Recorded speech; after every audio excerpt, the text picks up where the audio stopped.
We have innovative strategies in English, language teaching and learning, multiculturalism, and mutual understanding.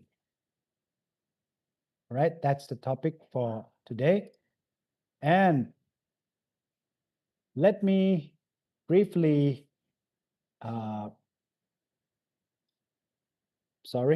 before we move on, I would like to take this opportunity to invite both the commentators. One of them are already here, so I'm still waiting for another, Ajahn Thirawit.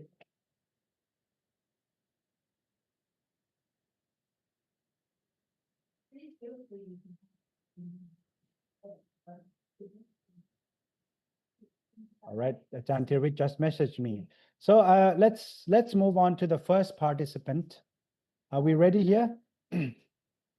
Let's start with our first presenter, Ajahn Supakon Napikun. Are you here, Ajahn?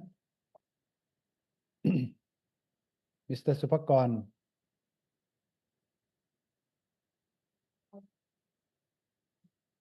Ajahn Supakon is here? No? Ajahn Anurak. Ajahn Anurak, are you here? I'm not sure whether you can hear my voice or not. Ajahn Anurak and Ajahn Baibua, right? From MCU Chiang Rai campus, Chiang Rai Buddhist College. I can see your names on the screen, but there's no one to respond.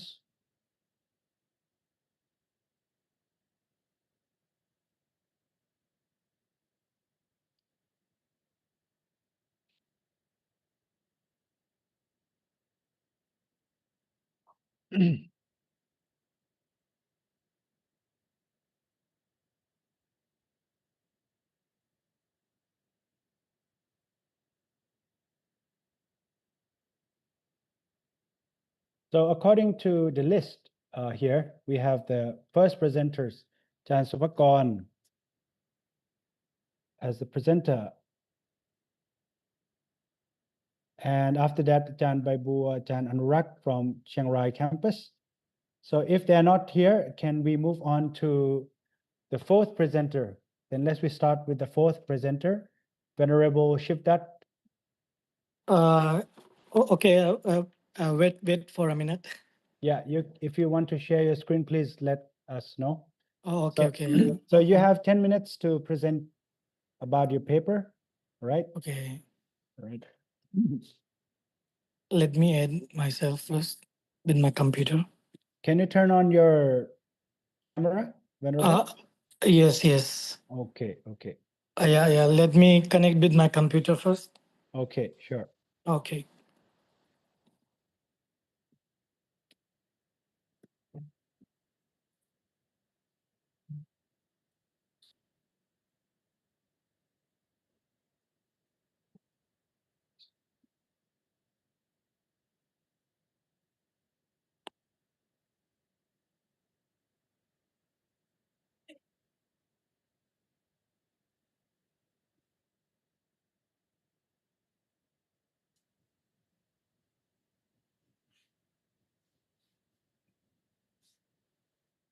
So can everyone hear me? Yes, we can hear you. You can start your presentation. Yeah. Okay. Wait a minute. Okay.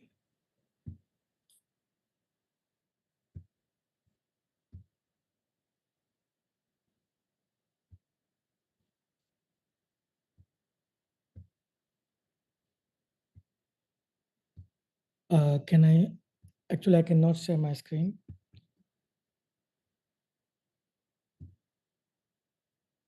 You share your screen? Host disable participant screen sharing. I think. Can you share it? Still cannot. If you cannot, you can send it to me and please let me know. Oh, okay. They say that only host can disable because of the maybe use. Oh, okay. With the permission from Okay. required. Now. Ah, Okay, yes, now yes. you can do it. Now Okay. now I can. Okay. Okay, wait for me.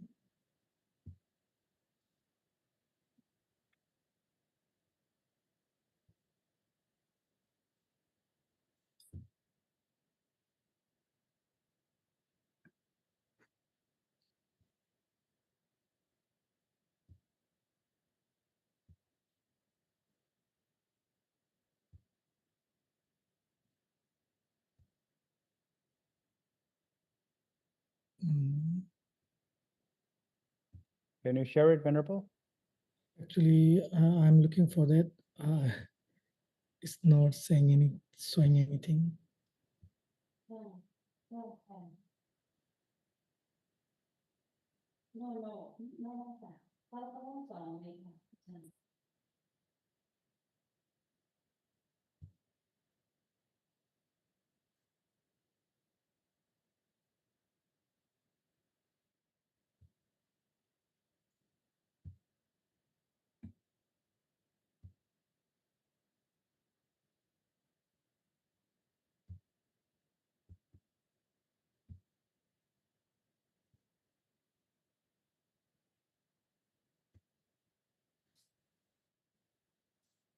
Okay, before he starts, for those who are having trouble in joining other rooms, I have shared you the picture for each Zoom rooms, so you can just scan that QR code and join the rooms. Maybe I will leave the room and join again. Okay. Do you want to present now, or should I move to someone else?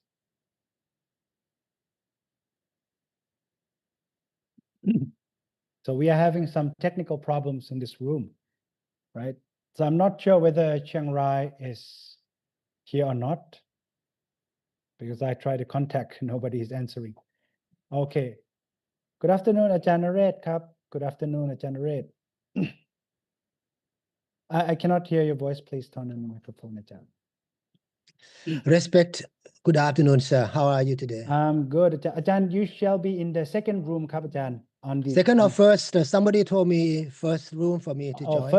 First room is like the room 1 and 2, sir. So you'll be in the second room. So I have shared the QR code on the chat message. Okay, sir. Thank you very much. Okay, you can just scan the QR code for the second room and you can join the other rooms. Okay.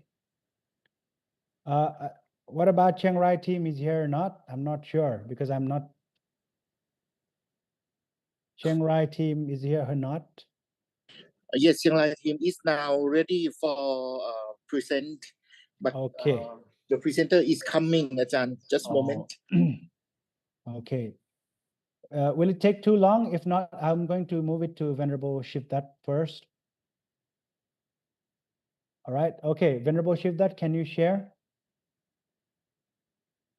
Can you share a screen? Please turn on your microphone. Yes, please. Just a moment. Let-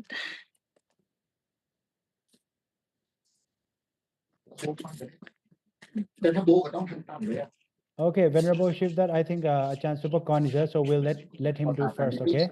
Okay, it's okay. You can stay here for a moment. My apologies. Due to I cannot contact him a moment ago. So Ajahn Supakon's team will do it first, right? Is he here? So I would like to call upon Ajahn Supakon Napikun, right, to deliver to share his presentation on the development of English speaking skills for student monks in a modern society from Chiang Rai Buddhist College, MCU.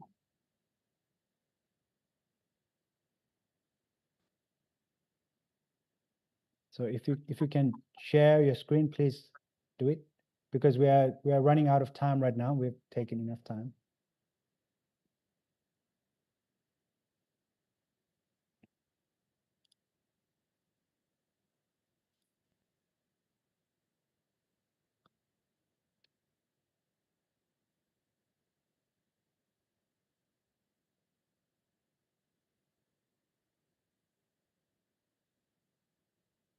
Just a moment ค่ะอาจารย์ We are just trying to share our screen. Okay.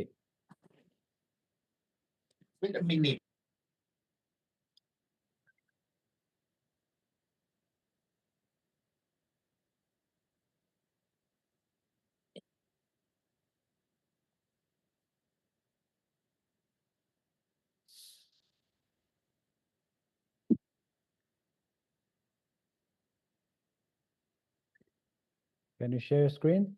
Is it everything okay?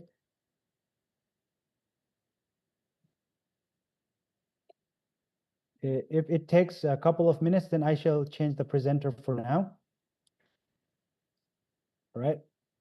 We will just wait for until you are ready. Okay. We shall start from Venerable Shivdat first do not waste the time. So please go ahead and present yours first. Yeah. Okay, can you see my screen? Yeah. So now we will start from Venerable Shivdat Kushwaha. He's Yeah. a graduate student from MCU, and he'll be presenting on Buddhist communication in the digital age, integrating AI and culture for peaceful development. Go ahead, Venerable. Okay. Namo Buddhaya, everyone. Good afternoon.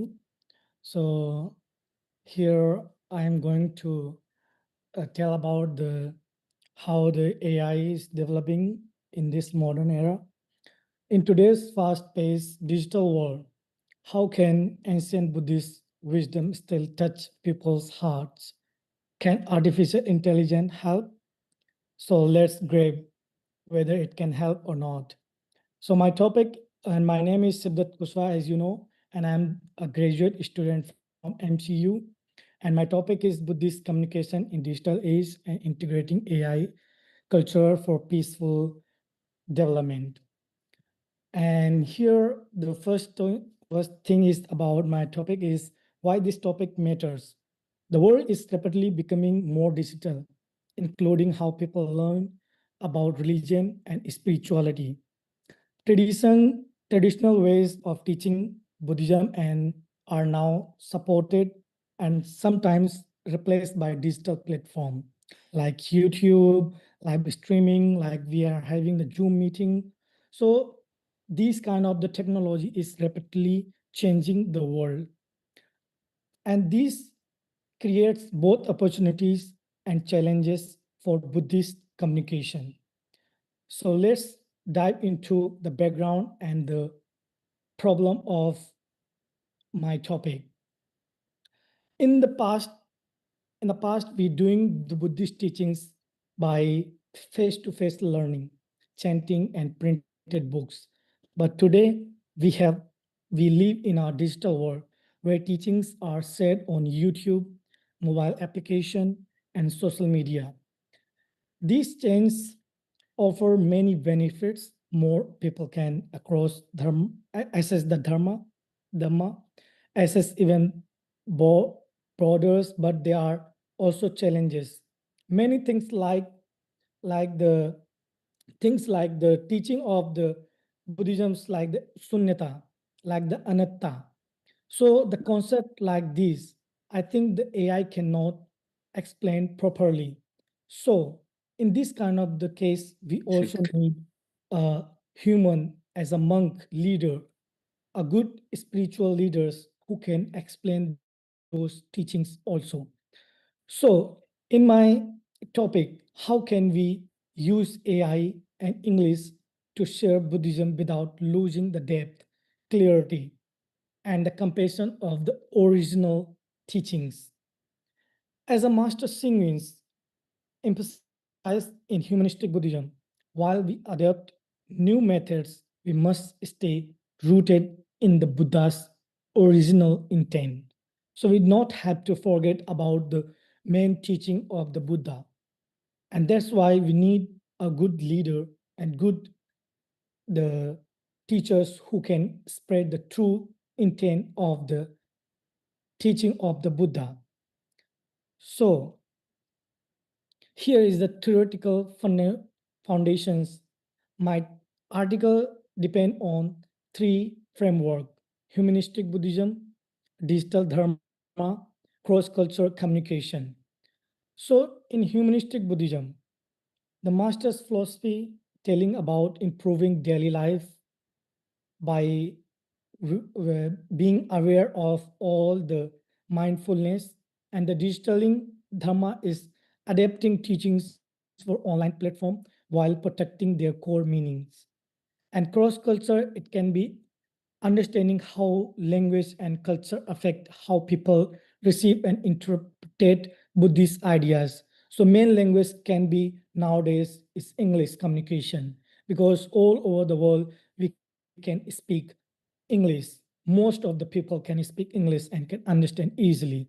So this can be the main platform for as a Buddhist society to spread Buddhist teachings all over the world. And here, the main content of my article, the digital transformation from temples and books to YouTube apps and live streams, positive, wide reach across during the COVID pandemic. We all know that during the pandemic, we all get to know about the Zoom, Google Meet, all the online platforms to interact with each other. As myself, when I start my journey in Mahachulalongkorn Rajvidyalaya University, I start with my online classes in first year. So this is how the world is changing in this era.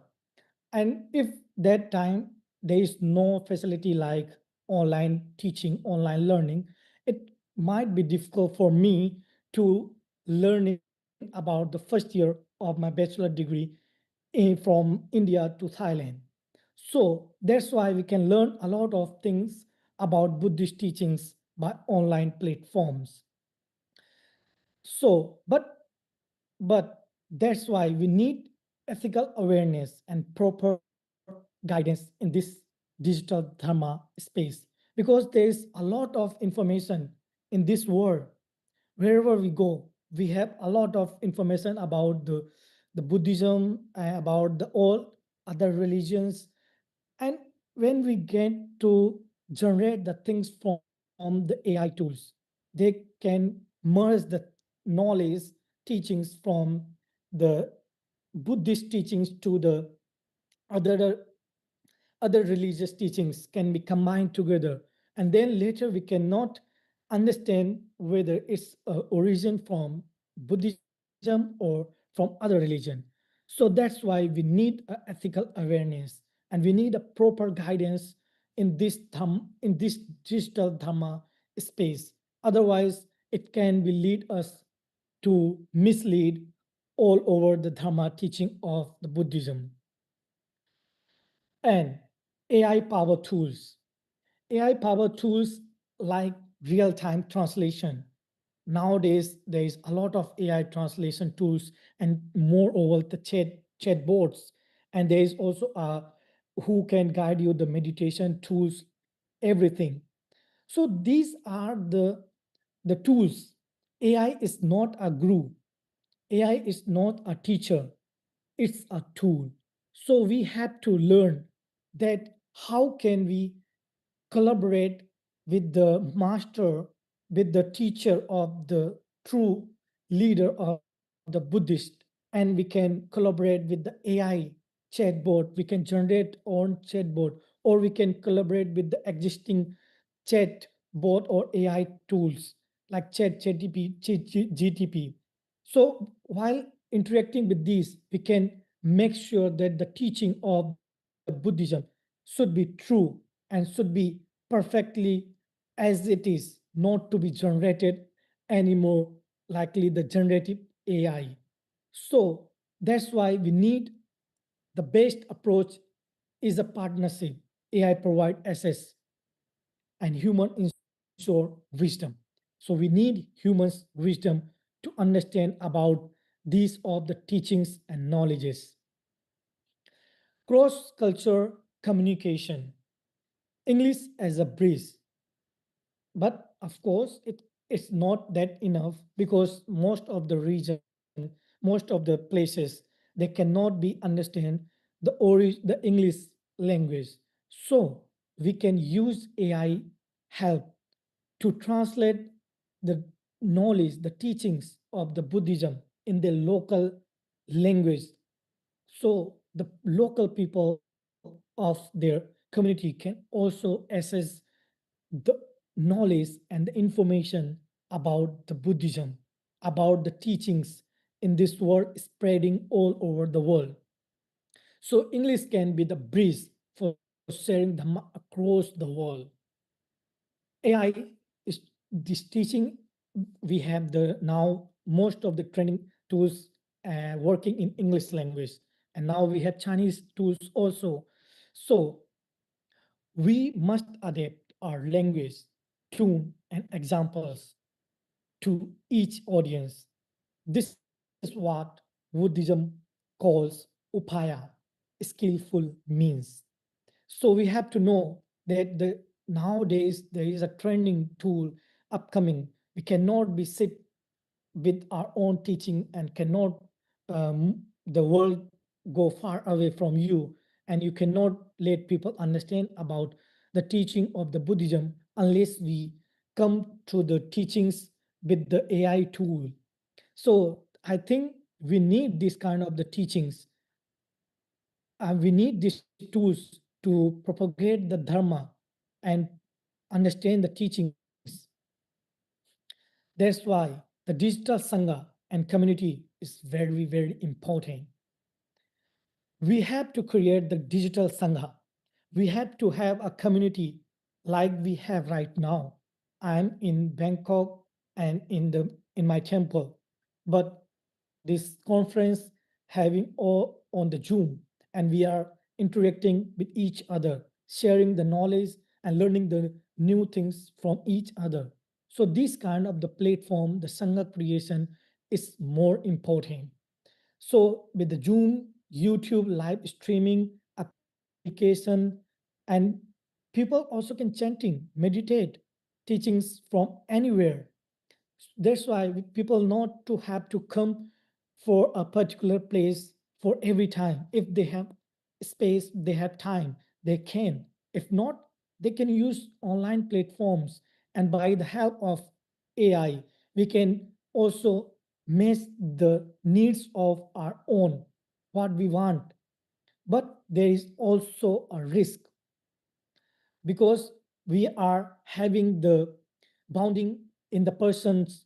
So we have to understand how we can connect people with online by making them as a person, not like they are not a part of this community. So we have to use the wisdom, the teaching of the Buddha and the Kalyana Mitta. Technology must be used not just for connection, but for true engagement. The goal is not just to link people, but to support genuine spiritual friendships, kalyana metta across the world. So like this, we all can be connected to each one, and we can learn all the information, and we can solve the problems with discussing each other. And now I move to the last part in my conclusion. AI and English are powerful tools, but only if used ethically and wisely. According to the Master Singwin, technology should reduce suffering and promote peace, not distracts from the path. So we have to know where we have to go, and we get the information from AI, and we need a guidance. We need a teacher who can guide us mindfulness and compassion. AI can help us bring Buddhism to the world without compromising its heart.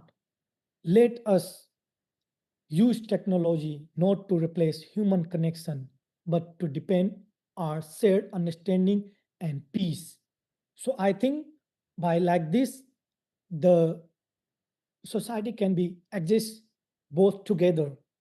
The Buddhism also can be exist with the AI, together. So in this my article, I'm explaining about how we both can we collaborate and understand the teachings and the knowledge and not compromising with the origin of the teachings of the Buddhism. So we need a guidance, we need a teacher, we need a guru to support these AI tools to produce accurate teachings from the chatbot, not to generate or create a new Dhamma teachings by their own self. Thank you, everyone. And here's my references. And thank you and dhanyabad. Thank you very much, Venerable Shivdat Kushwaha, for presenting on the title Buddhist Communication in the Digital Age, Integrating AI and Culture for Peaceful Development. Such a wonderful presentation, using also the wonderful PowerPoint as well. Thank you very much. So I will open up a 1-minute session for Q&A. If anyone has any question regarding to his talk, you can please raise your hands and ask the questions. I think I can only allow one question for right now because we have enough presenters here. So is there anyone you want to ask questions regarding to his presentation? Please. No questions? All right. I think everyone understood your presentation here. So thank you very much, Venerable Shivdat Kushwaha, for presenting. For the commentators, I will be coming back later at the end. So Ajahn Sanu is already here listening to your presentation. Right. Okay, let's move on to another presenter. I would like to call upon Mr. Supakon Napikun to present his topic on the development of English speaking skills for student monks in a modern society from Chiang Rai Buddhist College, MCU Chiang Rai Buddhist College, to deliver his talk. So you're most welcome.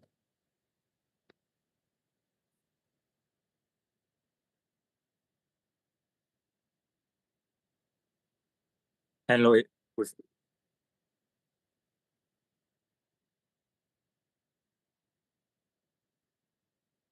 I think your internet is not so stable.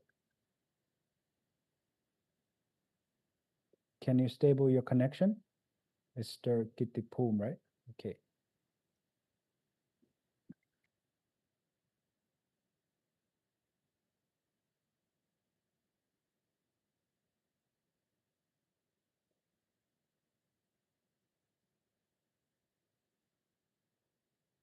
Hello, can you hear my voice? I think your connection is not so stable, Mr. Kittipum.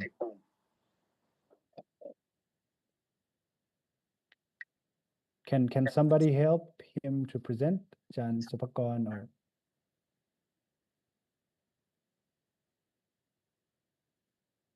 Skill of from student monk.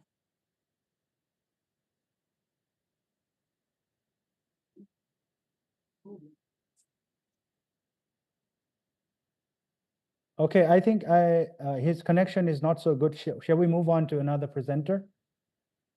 Shall we move on to another presenter from Kun Baibua, right? Please make sure to stable your connection first. Then okay, yeah. So we shall move on to another presenter by Kun Baibua Pon Muang Di to deliver her topics on developing English communication competence of students at Chiang Rai Buddhist College from Chiang Rai Buddhist College MCU. Yeah, you can start your presentation.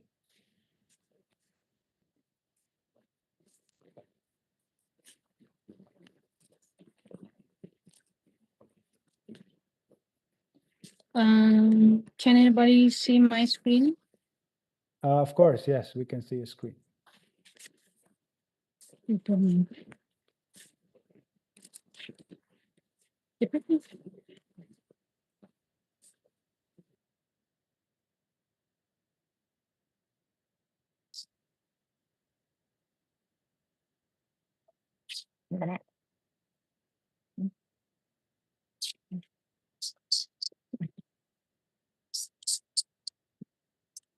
สวัสดีค่ะ Good afternoon, everyone. My name is Aksara Pakongyu. I would like to present the topic of developing English communication competence of students at Chiang Rai Buddhist College. Next, research objective. ไม่ขึ้นนะ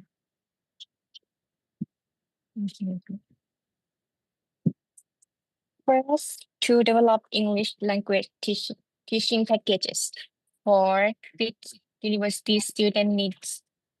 Second, to study the effects of using the English language on student communication skills. So next, research methodology. This research paper is qualitative research. The key informant groups were 40 students from มหาจุฬาลงกรณราชวิทยาลัย University Chiang Rai Buddhist College. The researcher used two questionnaires and an English skill test to collect information. Then the results show that many students really want to improve their English, especially speaking, so they could talk with foreigner. After using the teaching package, the students got better at reading, writing, and especially speaking. In addition, they felt more confident using English with friends and in real situation. The English teaching package helped students communicate better in English and gave them more confidence. This study showed that when teaching material are interesting, useful, and match student need, they can really help students improve their language skill. In conclusion, the English teaching package made them more interested and active in learning English. It significantly play a big role as English is a global language with better communication skills. Students will be more prepared for future study, work, and international communication. Thank you. Okay, is it done?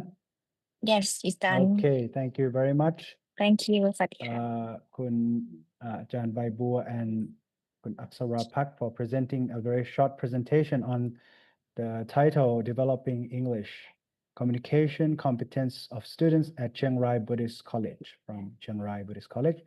So, do we have any questions regarding to presentations from Jan Bai Bua and his student and her student?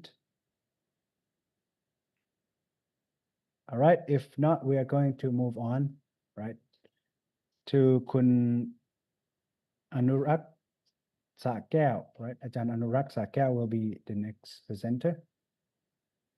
If the connection of Mr. Kittipum is good, then you can present.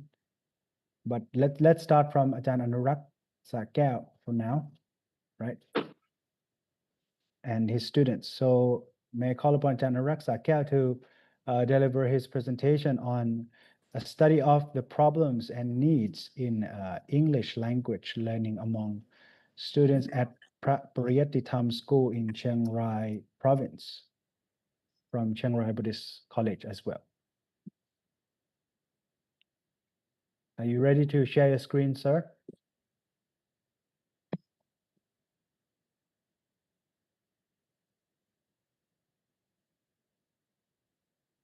If you are ready to share your screen, please share your screens and start the presentation.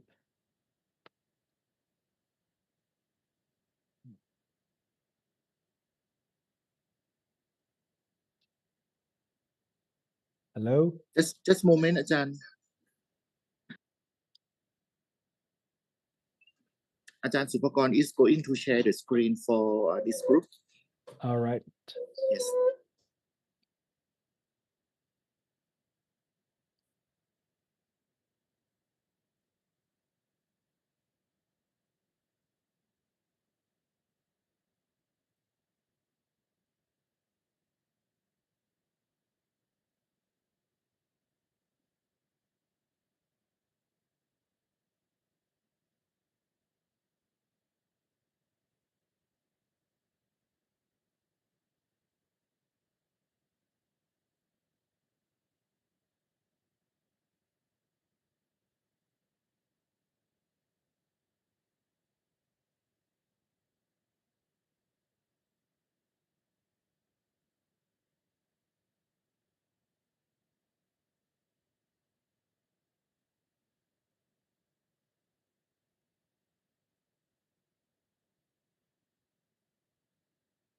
Is everything all right? Yes, Prat Thanantat, please give a presentation on this topic, please. Okay, so Ajahn Supakorn and the student on this topic. Yes, please go ahead. Okay.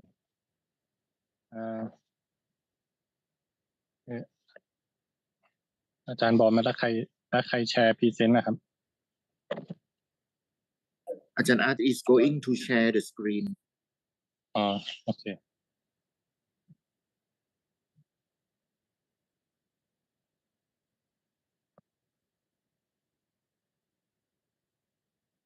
So when I can start? You can start now. Okay. Okay, good afternoon, teachers and everyone. Today, I would like to present about a study of the problems and needs in English language learning among students at Papariyatithama schools in Chiang Rai province.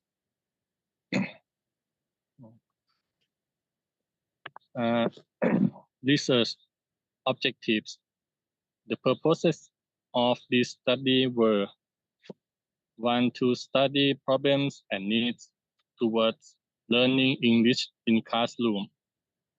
Number 2, to analyze problems and needs towards learning English in Papariyatithama General Education School in Chiang Rai, Thailand.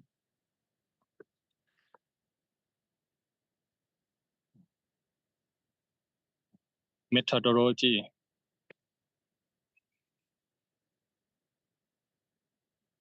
This research was qualitative research. The populations were 20 monk students and 10 teachers in Papariyatithama General Education Schools in Chiang Rai, Thailand. The research tool was structured interview.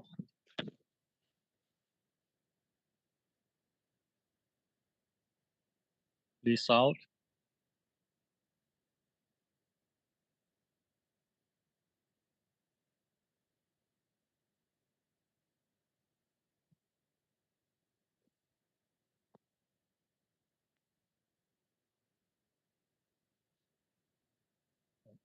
The findings reveal that in relation to objective 1, external factors affecting English learning included limitations in instructional media and the socio-cultural context within the classroom.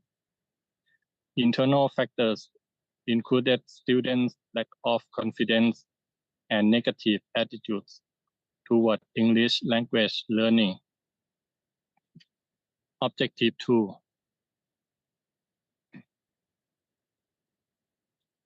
The analysis indicated that students exhibited 1, a high level of lack of self-confidence. 2, a high degree of deficiency in basic English knowledge. 3, a moderate level of inadequacy in English teaching materials. And 4, a low level of negative attitudes toward the subject.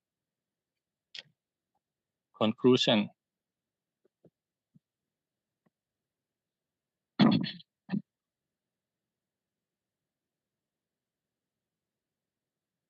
The study finds that when students face difficulties with vocabulary, grammar, and listening skills, to a lack of qualified teachers and limited learning resources are key challenges. 3. The research also highlights students' strong desire to improve their English for both academic and religious purposes. Recommendations include curriculum development, teacher training, and providing more learning materials. Thank you for listening.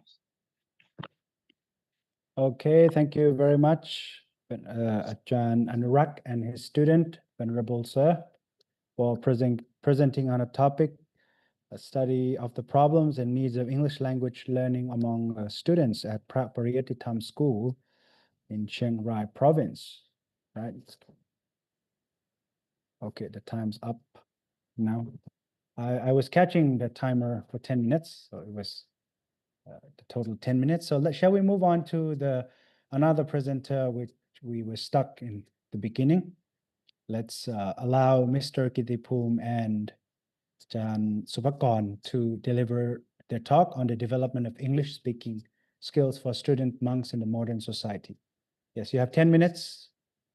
You can start your presentation. Good afternoon, everyone. My name is Kitipum Pongyu.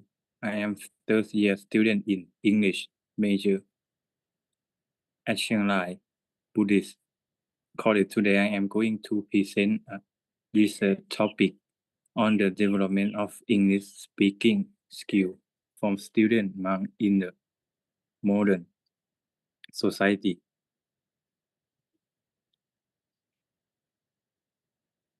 Research objective. This research aims to examine and compare the English speaking ability of students before and after the implementation of English conversation, practice exercises, and assess student satisfaction with the use of English conversation practice exercises. Methodology. The student employs a mixed and mental approach. The simple group consists of 41st year students from Chiang Rai Buddhist College, Mahachula Longkorn Vidyalaya University. The research increment structure, questionnaire, and pre and post-test that were analyzed using mean, standard deviation, and peer t-test. The result indicate that the English speaking ability of first year students significantly improved after participating in the English conversation practice exercises. The difference was certificate at the 0.05 level. In addition, the highest level of satisfaction were found in the area of classroom atmosphere and the instructional process related of the use of English conversation practice material. Conclusion. The finding demonstrates that structured English conversation exercises significantly improve student speaking ability and overall high satisfaction level, particularly with the learning environment and instructional approach support the effectiveness of such practice in the enhancing language skill within monastic education. Thank you. Right, thank you very much, Mr. Kitipum and Jan Supakon, Napikun from Chiang Rai Buddhist College, MCU Chiang Rai Buddhist College, on presenting on the topic of the development of English speaking skills for student monks to modern society. Regarding to their presentation, if you have any questions, please, you can raise your hands. If not, I'm going to move on to another presenter for now. So we'll move on to our fifth presenter from Lamphun Buddhist College. May I call upon Phra Maha Bunyarit Punya Parano, Phra Thirathon Punyavaro, and Ajahn Paradon Sukpan to deliver their presentation on analytical study of strategies for translating Buddhist terminologies in the book entitled Path to Nibbana. So I think Ajahn Paradon will be the representative of this group to deliver the presentation. So I shall turn over this stage to Ajahn Paradon Kap. You hear me, sir? Yes, sir, we can hear you. Okay, respect to a venerable and people here in this Zoom. Today I would like to present about an analytical studies of strategies of translation Buddhist terminologies in the book. Entitled Path to Nibbana. Okay, next.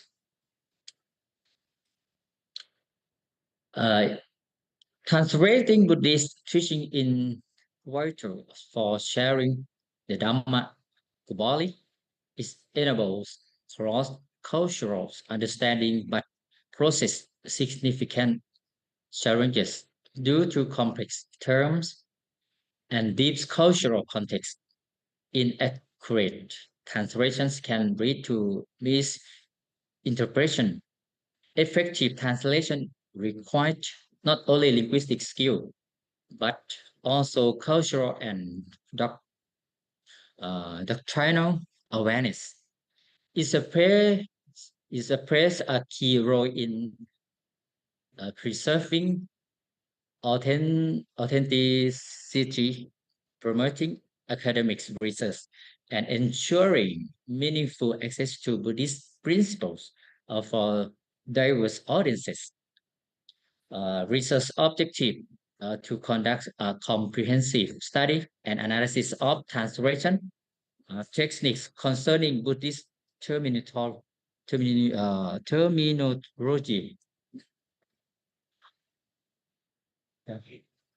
You can see my skin, sir. Hello?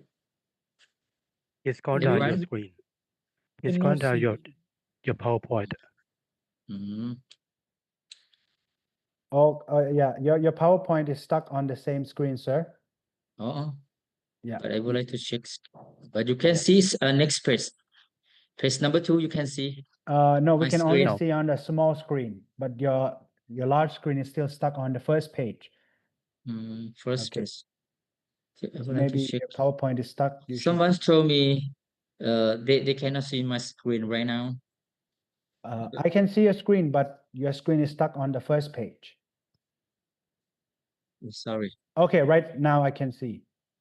Can you enlarge your screen? Can you enlarge your screen? Okay. But right now you can see this? Yes, of course. Yes, screen? yes. Okay. Okay, next one, translation already, but this page you can see right now, sir. Yeah. We Okay. are in the introduction. Yeah, introduction page. translation. Yeah, please proceed. Translation theory concept. Okay. Neurosmart identify 8 translation methods. First one is literal word for word translation, and second one, semantics, change meaning with grammatical adjustment, and number 3, communicative, prioritize clarity for the reader, And number 4, 3, conveys overall message loosely. And number 5, adaptation reshapes content to fit cultural context. And number 6, transliteration transfer sounds or spelling. Number 7, interpretative captures intended meaning. And number 8, equivalence conveys the same effects in the target language. And research methodology, research design, qualitative study analyzing translation strategies in the way to the ultimate bilingual Thai English Buddhist text. Data collection. Excuse me, sir. Can you see? Right now, your presentation is stuck in the introduction, but you took into the methodology. Please scroll down to research methodology page. Yes. But this page you can see right now. Still introduction, right now. Oh, Please introduction. scroll down. Yeah, please go down to the next page. Yes, I smooth next page, but someone cannot. Next page. But I mean like this, you can see right now. Okay. Sure. Oh yeah. Okay. Go ahead. Okay. Research data collections, primary data. There are 369 press books itself, and secondary data, academic sources supporting the analysis. Research instruction data recorded from based on Newmark's translation theory and Buddhist reference material. And data analysis textures comparisons of Thai and English versions. And identification and categorization of translation methods across 250 places. Finding organized in a table to evaluate accuracy and effectiveness. And next, this discussions, comparisons with related study, finding aligned with Pratong Suk research, which also emphasize of free and idiomatic translation in religious texts. Differences arose compared to Nathavadi Hontong's focus on cultural equivalences and Tesha Naratha study which found literal translation dominant in literary works. Theoretical alignment. The results support Larson's view that idiomatic translations prioritize natural meaning and Nida's dymetics equivalence theory. Explain the preference for reader forgot strategies over sticks formality. Conclusion. The translations of Buddhist terminology in the middle way balances accuracy and effective communication, favoring approaches and make teachings clear and accessible while preserving precise meanings where necessary. And thank you, sir, for listening, sir. Thank you very much, Ajahn Paradon Sukpan from Lamphun Buddhist College for sharing a wonderful topic, a presentation on analytical study of strategies of translating Buddhist terminologies in the book entitled Path to Nibbana. Thank you very much, he and his team. So any questions from the audience side? If you have questions, please, you can raise your hands. If not, we are just going to move forward to another session, right? So we just finished our fifth presenter from Lamphun Buddhist College.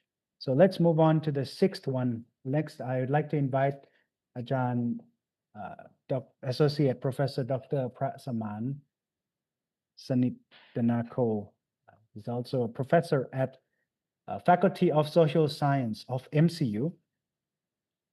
So he will be delivering his presentation on a proper word for proper translation of Buddhism by Associate Professor Dr. Prasaman Sanithanako here.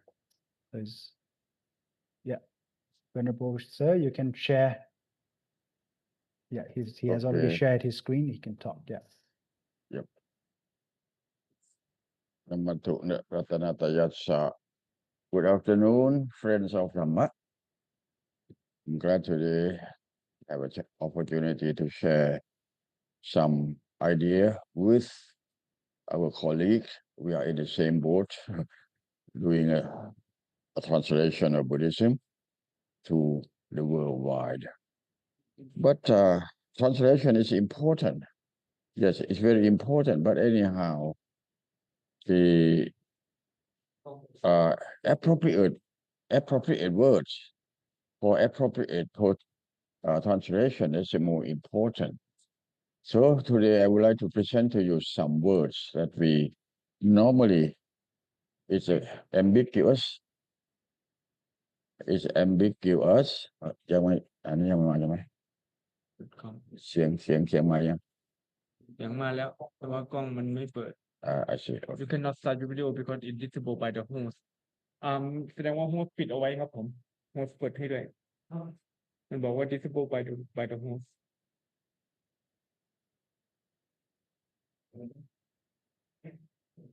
มาแล้วใช่ไหม Okay. So we begin again. This technological problem. You know that in Japan, in Japanese word, techno means nervous breakdown. It's nervous disease. So for appropriate translation of Buddhism, the use of appropriate words, that is more important to convey the intrinsic meaning of Buddhism to the world.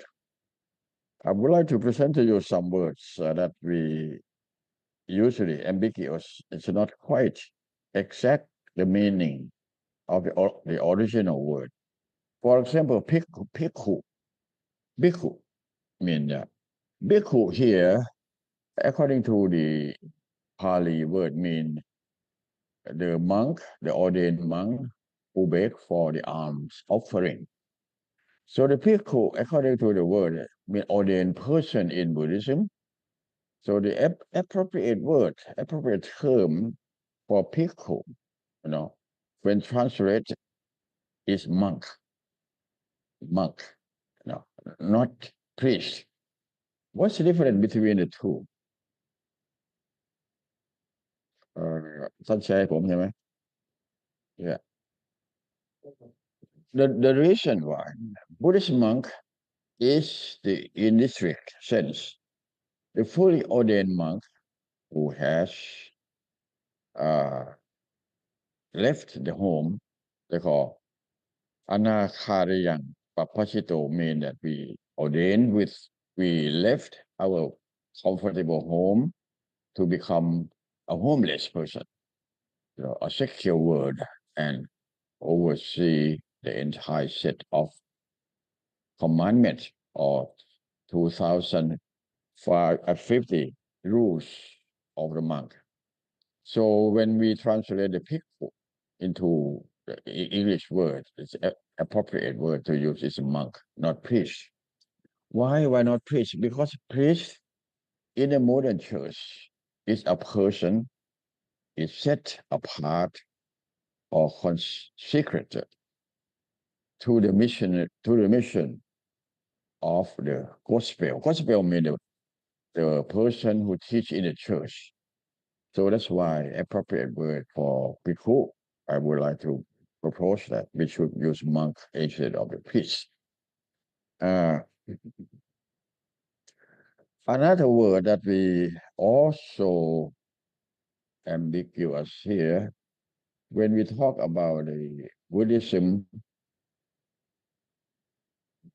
dissemination, according to the original word in Pali, when the Buddha sent his first disciple to announce the Buddhism, actually over there they call Pakasatha. Pakasatha means Bhikkhu Jaratha Bhikkhave. Jaratha Bhikkhave Lokanukampaya. That means you Pakasatha mean announcement, dissemination. So the word that we use in when we translated into the word into English, many monks use propagation. I would like not to use that word because Pakasatha, that's the original meaning, but mean announcement. To be direct with the original source, the appropriate word to use is to announce the Buddhism, to disseminate Buddhism, not to propagate.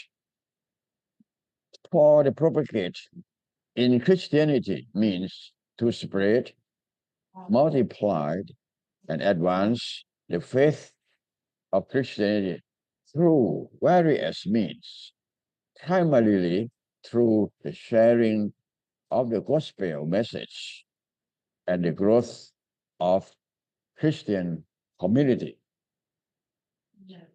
And another word that we also use is a monastery and temple. The appropriate word for this, for particular in Thailand, the appropriate word I would recommend that we should use monastery. Why monastery instead of temple? Because monastery means that the building or buildings occupied by the community of monks living under religious vow. Monastery means this like a sanctuary. There is monks live in the monastery, while the temple normally is the church, the place for religious or spiritual activities, particularly worship, or the empty or the old, discard temple. If the temple or the monastery without monks living in there, like in Ayutthaya or temple, that is appropriate word to use. In Thailand, in Bangkok, there would be Wat Phra Kaew or the Imro Buddha temple. That is temple. What Phra Non sleeping Buddha temple we can use because of that temple we divided into two parts. One is that we call Putthavat. Sanghavat means the quarter where the monks live. And the other part of the monastery over there is for the Buddha sanctuary. There is no monk living in that place. So such a word, such a place, we can use the temple. But normally in Thailand, almost every monastery, there are monks, or there is monk or monks living in there. So the appropriate word to use for the, if we translate into English, we should use monastery instead of temple. And another word I would like to recommend here, chant and pray. In Buddhism, chanting often involving mantras or sutra is a devotional practice, and meditation is used to focus the mind, cultivate mindfulness, and connect with the teaching of the Buddha, and means of honoring the Buddha, reminding oneself of teachings and affirming a commitment to the Buddhist principles So in chanting, we can say that we do not talk to the Buddha, but we honor him. For example, iti piso bhagava, arahang, iti piso bhagava, for that Buddha, iti piso bhagava, he is a good fortune one. Arahang, he is arahanta. Sorry to interrupt you, means pure sir. man. Can we conclude Arahant. within 1 minute? Sambuddho means self-enlightened. See, we chant, we honor, we venerate. So the proper word to use in Buddhism should be chant instead of pray. While praying, why pray? Prayer is widely understood. Jan, please conclude within 1 minute. Okay. Yeah. So chant and pray. Pray would be used or in Christianity, but in our Buddhism we should use chant. Okay. Thank you very much for allowing me to share some idea with you. And good luck. May the Buddha bless you all. Too. And thank you very much, Jan, Associate Professor Dr. Saman Yamsanit. Right now he's monk. Before he was a lay person, so he became a monk recently to share his thoughts on his paper, Proper Word for Proper Translation of Buddhist Scriptures. It's from a Faculty of Social Science of MCU. Thank you very much. So I would like to move on to Venerable Phun Sok Dorji Lama. Right, Phun Sok Dorji Lama, are you here, Venerable? I'm here. Can you stop sharing the screen, Ajahn?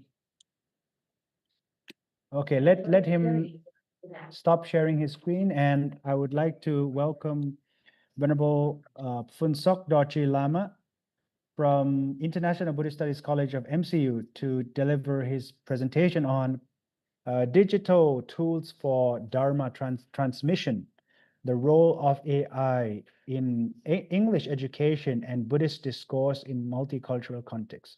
But before you begin your presentation, may I make a small announcement? I would like to announce to Kun Mali Tipachong, right? If you are in this room, please move on to another room. The moderator is finding you. Nakap, Ajahn Mali from Ratchaburi campus, please move on to the second room. The moderator in the next room is finding you. Thank you. Yes, you can start your talk, Venerable Phun Sok. Can you see my PPT or on your screen? Yes, of course, we can see your screen. Thank you so much. Good afternoon, everyone. It's an honor to be here, and thank you for giving me this wonderful opportunity. I feel myself so honored and privileged to present my research on the occasion of the third International Conference of Language and Cultures, ICLC 2025. Without further ado, let me present my presentation, and my topic is already our Venerable Ashira, but as I already announced it, the role of AI in English education and Buddhist discourse in multicultural contexts.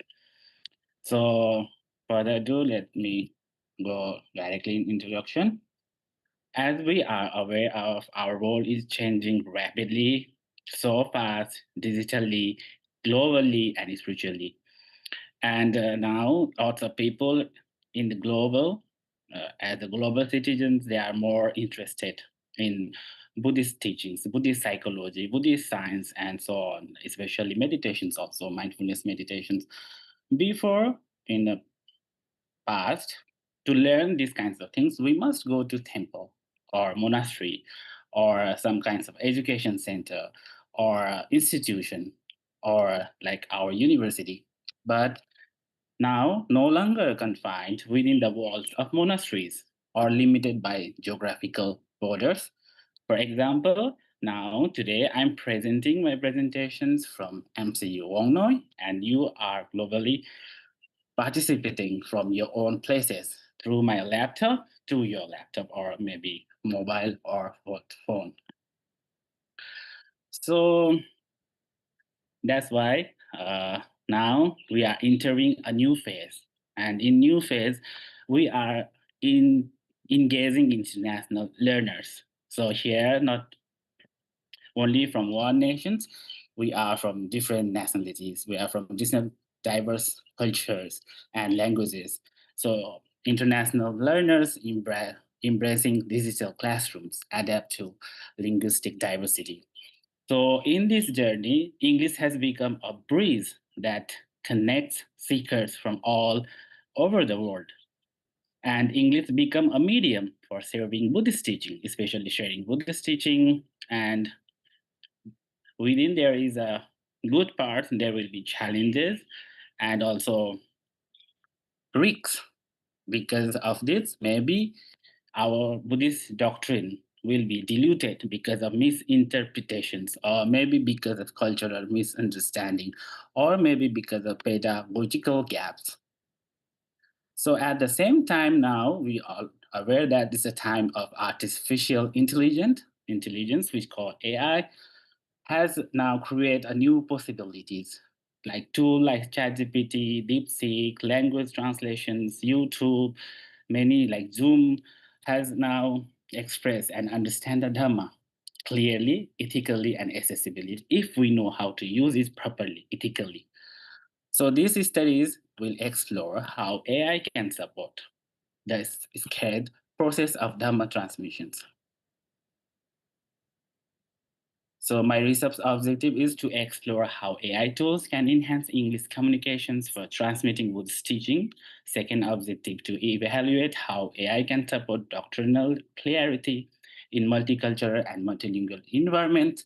And last, not the least, to propose an ethical, practical framework, what I call or what I present EAB model for integrating AI into Buddhist education.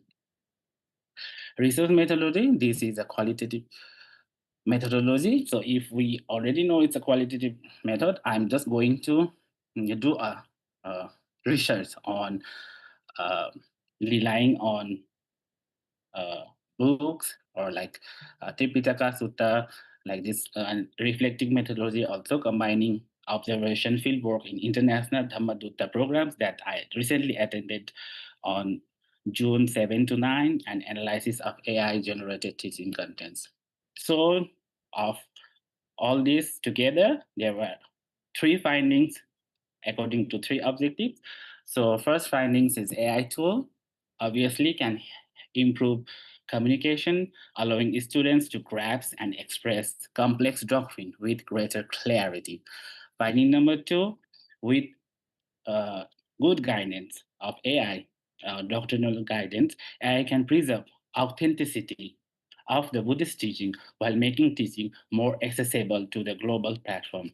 And third, most importantly, AI enable cross-cultural learning, helping us fulfill the Bodhisattva to benefit all beings. So I like to present my framework, EAB. E stands for enhancer, A stands for aid, B stands for breathe. So AI can be a EAB according to my research. So enhancer means it can enhance or improve communications and writings. Aid, it can use as aid that can support teachers or students also with visual contents, and it can become B. It stands for breathe, connects culture, enable translation. But when we are doing these kinds of things, we have to be ethic. We have to be in kind of rules, because without ethics and like rules and regulations, there will be more confusion. There will be more misinterpretation. So when we are combining or integrating AI with our teachings, we have to be more clear about text, about the languages, about the like Pali or Tibetan or whatever we are learning. And but we have to clear that integrating AI doesn't mean that we are replacing our teacher, professor, or monks, or our Tripitaka. It's about to augmenting them with the ethical and doctrinal awareness. Just like in Buddhist texts like Vinaya Pitaka, it encourages us to teach in a way suited to our audience. So now this digital world, the technology is rapidly growing so faster. So our audience, due to our audience, we can use AI to teach according to the suited of our audience. And another concept in Vinaya mentioned Upaya Kosala, which is skillful mean. So when we are presenting or we are going to fix a goal, we will have a method, but AI can be a method, and but we can use that method or change the method if the wisdom remains unchanged. Even the Buddha, that time 2,500 years ago, Buddha used to tell stories, questions, local examples when he give teachings. So why can't we do the same with the help of AI? And ethics is more important for Buddhism. If there is no Vinaya, there is no Buddhism. So rules, obviously. So for rules, however, we are doing this integration between Buddhist teaching or AI, we have to be very mindful and must follow Sambhavata. First, 8th Noble Path, right speech. And by following recipes, we have to be truthful, kind, and Samba Sankappa, we have to have a right intention. Why we are integrating this Buddhist teaching with AI should guide our use of this tool, ensuring. And then last, not the least, now I'm going to my conclusion part. So conclusion, in summary, this research offers not just a framework, but a vision for a Buddhist values and digital tools work hand to hand, enhancing each other. By integrating AI with mindfulness, compassion, and doctrinal depth, we can build an educational future that is inclusive, adaptive, and faithful to the Buddha's teaching. And let AI be our Kalyanamita, or just like a spiritual friend who help us to reach our goal. But we have to remember that we are not replacing the Dhamma teachers, the monastic teachings, or the ethics, or like main teaching of the Buddha, but AI can be a bridge between traditions and transformation. So thank you so much for your attention. If you have questions or any suggestion, I will be here.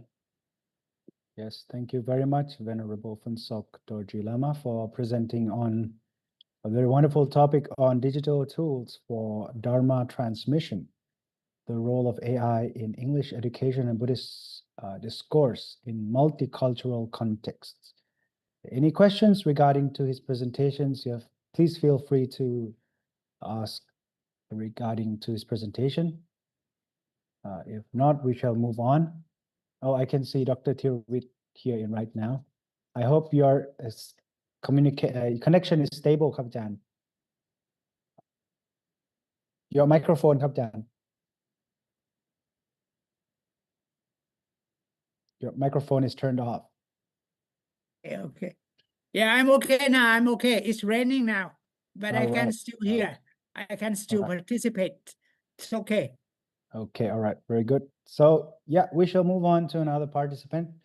Without further ado, may I call upon Venerable Rajat Shakya from IBSC, International Buddhist Studies College of MCU as well, to present his paper on utilizing English for the spread and understanding of Buddhism.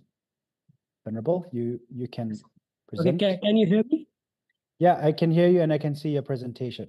Okay. All good. Good afternoon, Achan, and good afternoon, all of my Dhamma brothers. So my name is Rajat Sakya, and I am from India. So today I would like to share my paper, research paper. The topic is utilizing English for the spread and understanding for the Buddhism. So this is my topic. Okay, so now move to the abstract. So this research will be explore how English has become a vital medium for the communicating Buddhism across the culture.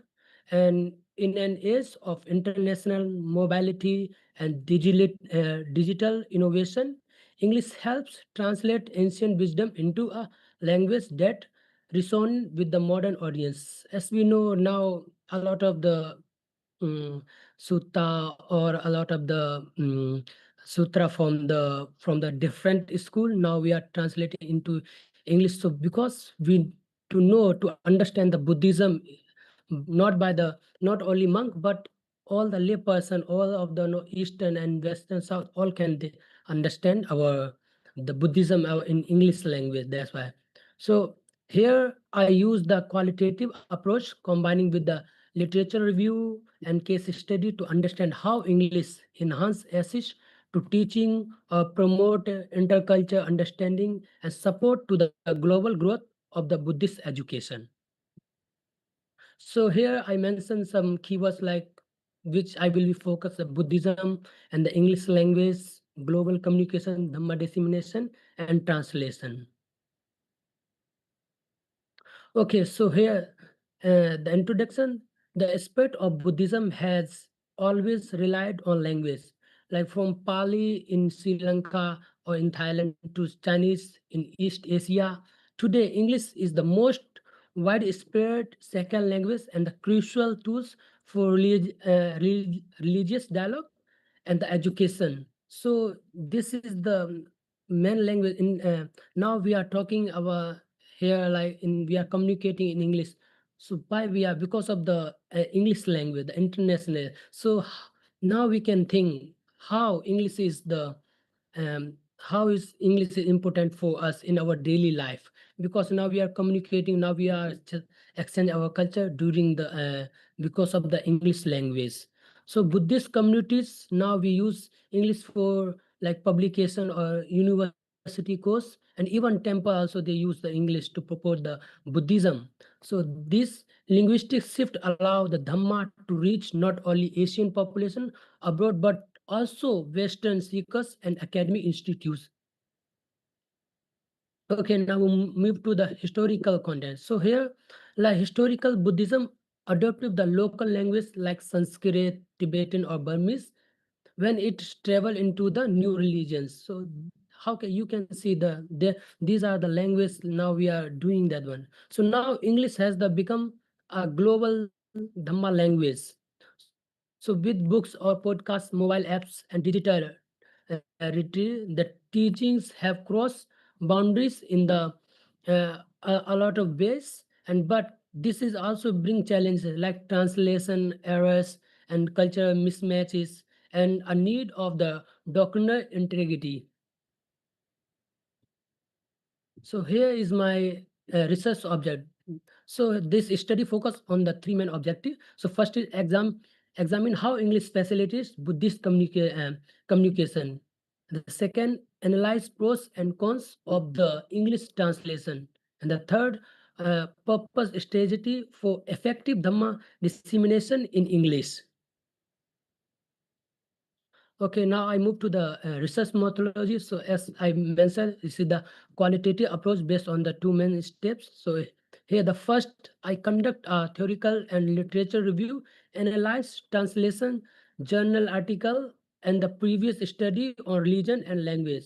And the second, I explore real-world example from institutes like Fopongsan, the International Buddha College, and the Dhammaduta program that actively use English for the dissemination.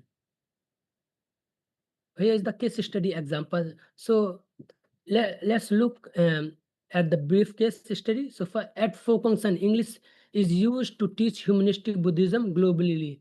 As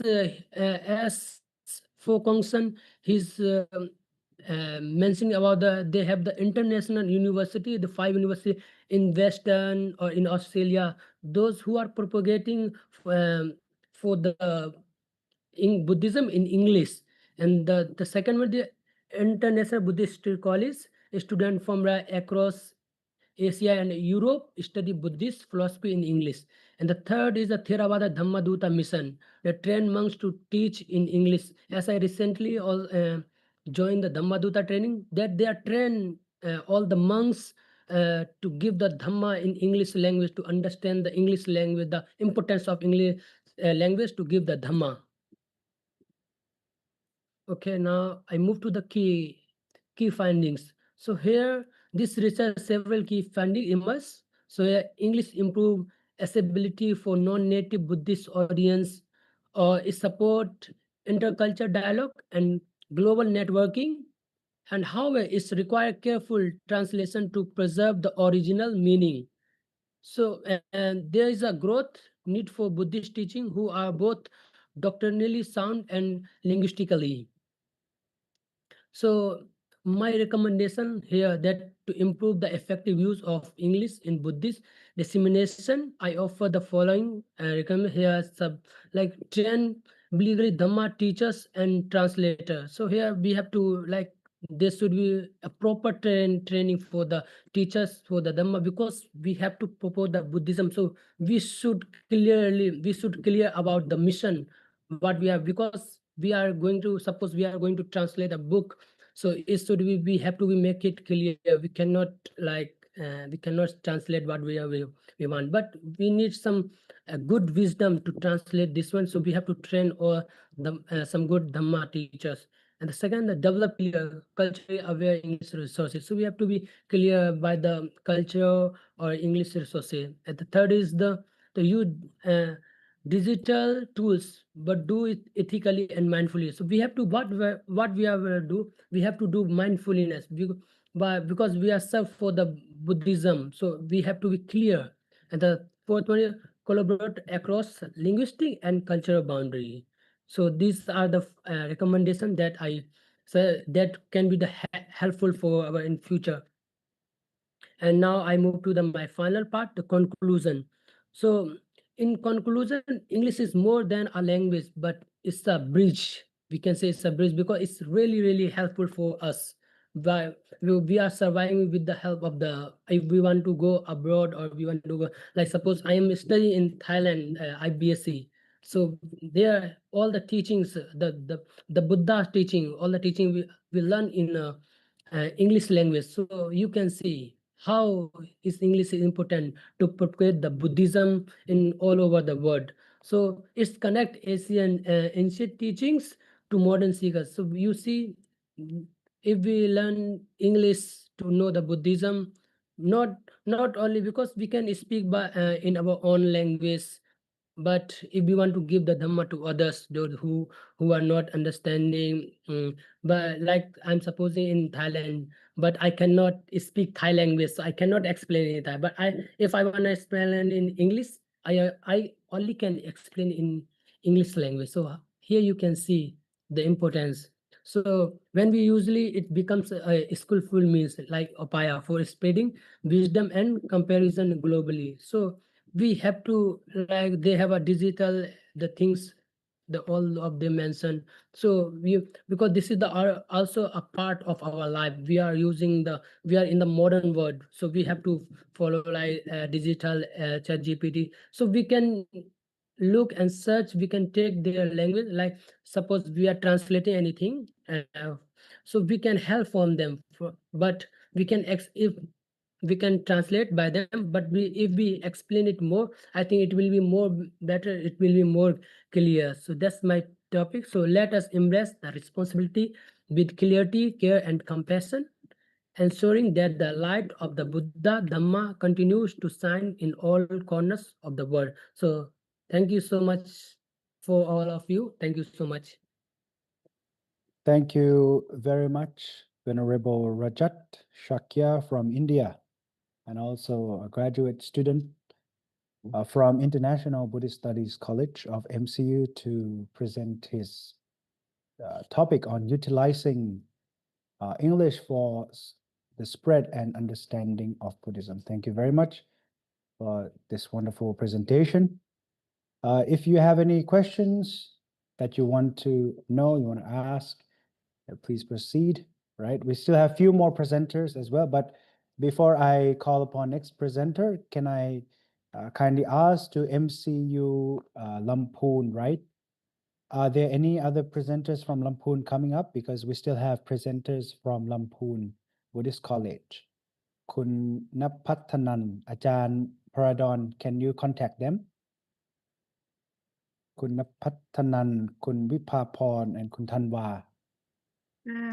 นมัสการค่ะออมลำพูน Buddhist College Okay, นะคะ please wait แอม นะค วิ รับ ภาพรนะคะ the representation Okay, sure. If you are here, okay, I'm a bit okay for now. So please wait for now. We still have another presenters before you. So I will call your name. Okay, so please be patient and wait. Okay, so without further ado, let's move on to another presentation on experiences and teaching teaching meditation in the United States of America by one of the BA students from IBSE as well. So he will share his direct experience in teaching meditation in the United States of America. So may I kindly invite Venerable Robert Varanako. So he's already here, so he'll use my computer to share his presentation. So I'll share his article.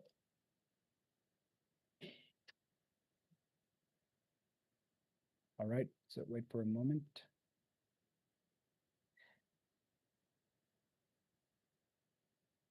Okay, Venerable, I think I will zoom it out. Yeah, please. You can just unmute it.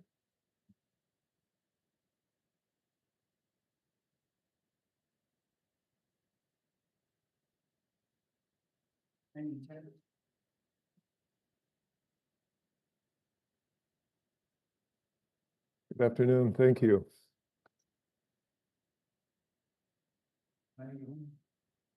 I'd like to take the moment to thank the Language Institute for the opportunity to speak today.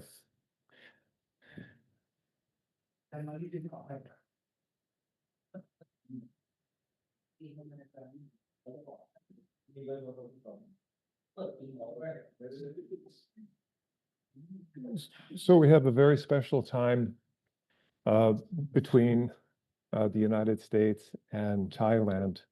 Over the last 25 years, we've developed an amazing ability to have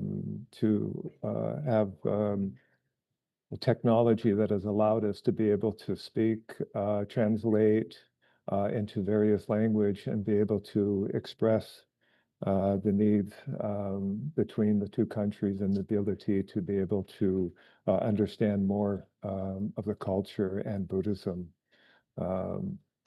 So I wanted to just take a moment and go back a little bit to talk about the culture between Thailand and the United States. I would also like to say that I was born and raised in the United States. I first came into Thailand about 25 years ago and have had a wonderful opportunity now to attend the university and further my education. So in Thailand, Buddhism originally came into Thailand long ago. Most of the Thai monks and students of meditation have had an opportunity to experience the rich culture, the rich Asian culture, both in Theravada and Mahayana. And so this culture has been going on now for several thousand years. In the United States, we are a fairly new country. The United States was basically inhabited by the American Indian. We won our independence in 1776 by Great Britain. The country had mainly Spain, France, and England as the three main cultures and language in the United States. But it wasn't really until after the independence, it took about maybe 45 to 46 years for the Asian culture to be able to slowly move into the United States. So the West Coast was primarily the trade route for Asian culture. And the East Coast was primarily European culture. So the Asian culture brought in the Mahayana, the Taoism, Confucianism, and many different forms of Mahayana tradition. We had the basic influx of Chinese, we've had Vietnamese, Japanese following the war. And then, of course, in the 1980s, we had a change that occurred, not only the Mahayana, but then we had a cultural change in terms of the Theravada. So this was a very interesting turning point in the United States, where we had Theravada actually come into the United States. The Theravada culture brought a different sense of culture, more in the form of traditional Thai temples and Chinese temples that were much more authentic. We've had a long history in the United States of having Mahayana temples more in a contemporary setting, mainly the Vietnamese and the Japanese. The Mahayana had already established an English culture, so we could say basically American Chinese. We could say that the Vietnamese and the Japanese were much more Americanized, developing an English language that was very easy to translate to Americans. So the cultures were able to be bridged together just throughout time and history, whereas the Theravada is a little bit more recent. Basically, the 1970s and 80s, we begin to see some Thai temples come up in the United States. These temples were very, very different than the Mahayana type temples. Basically, the temples that were raised were Theravada, were very much authentic, original temples. Those temples were in the form of what we see here in Thailand, authentic temples with Chinese architecture and design, both on the interior and the exterior of the temples.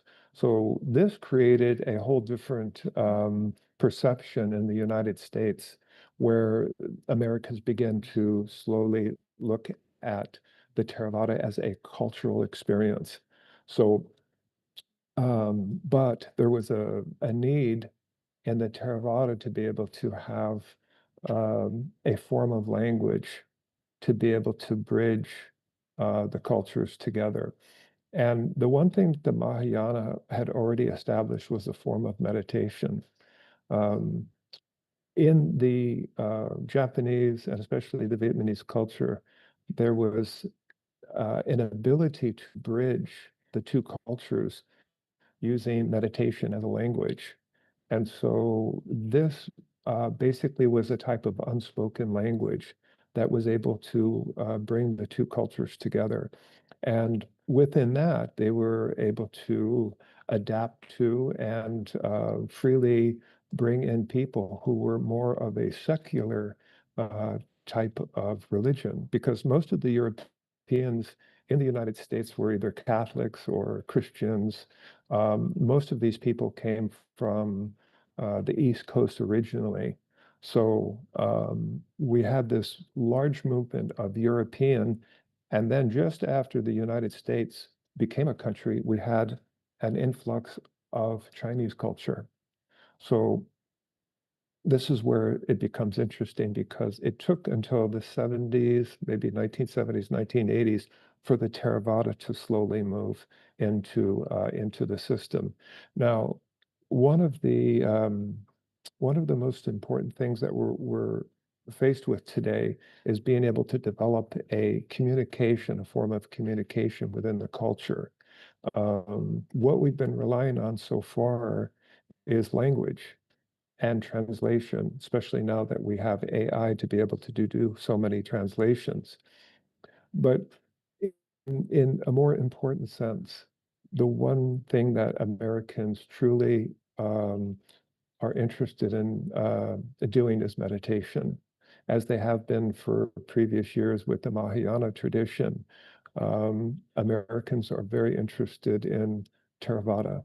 It is the way of the alder. It's the most original form, directly from India, and without change. And so there's a great interest in the Theravada system. So in terms of the culture and the language between the Theravada and the Americans, we now see the established temples developing a more meditation programs. We have at least 5 or 6 monasteries that are in the United States that are linked to Ajahn Chah, because we know that we had Americans here in Thailand for quite some time under Master Ajahn Chah, and those Americans were able to also bring back Buddhism in the Theravada system to the United States. So in doing that, we had a little different in change in terms of the abilities to teach Americans. In the Theravada system, especially through the Ajahn Chah system, we were able to establish a new path or a new system that allowed Americans to have a greater understanding of meditation. So there was an adaptation of the original Mahayana then into the Theravada, in which Americans now have an ability to further their education. So in terms of the forest temples, we have several cultural centers in the US that are opening that are more leaning towards non-secular, which means that Americans that come into the monasteries are able to learn and educate themselves more about Buddhism without having to actually move towards the text or the scriptures. So you could have a novice or a beginner come into a meditation center, and the way the Theravada monks are being trained now is to basically use a form of meditation in order to communicate to the practitioners. Yeah. So how am I doing on time? Okay. Okay, I'll conclude. Yeah, so in terms of the bridging the culture, religion, and meditation, and using meditation as a source of language, the AI is a really wonderful aspect of being able to construct language. In terms of the meditation themselves, leaning more towards a cultural experience through secular meditation, bridging the gap, using meditation as a language between the cultures, and then adapting AI as a means of being able to deliver the information. Yeah, so I think that's, we are on our way to having a much more rich culture between the countries and nations in the world today. Thank you so much. Appreciate it. That's.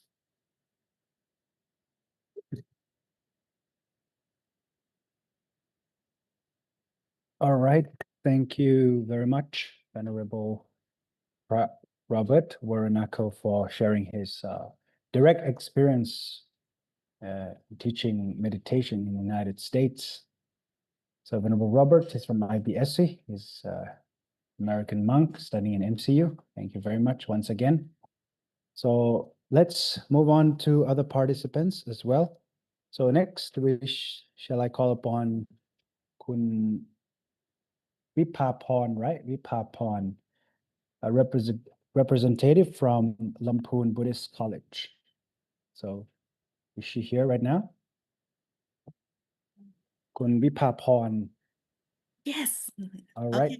Okay.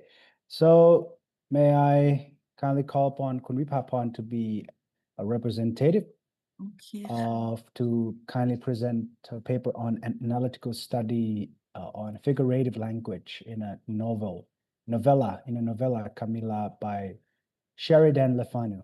It's a literature, and including Kun Napatanan Thong Prem, Kun Vipaporn Surin Tham, and Kun Thanwa Chai Kyaw from Lamphun Buddhist College.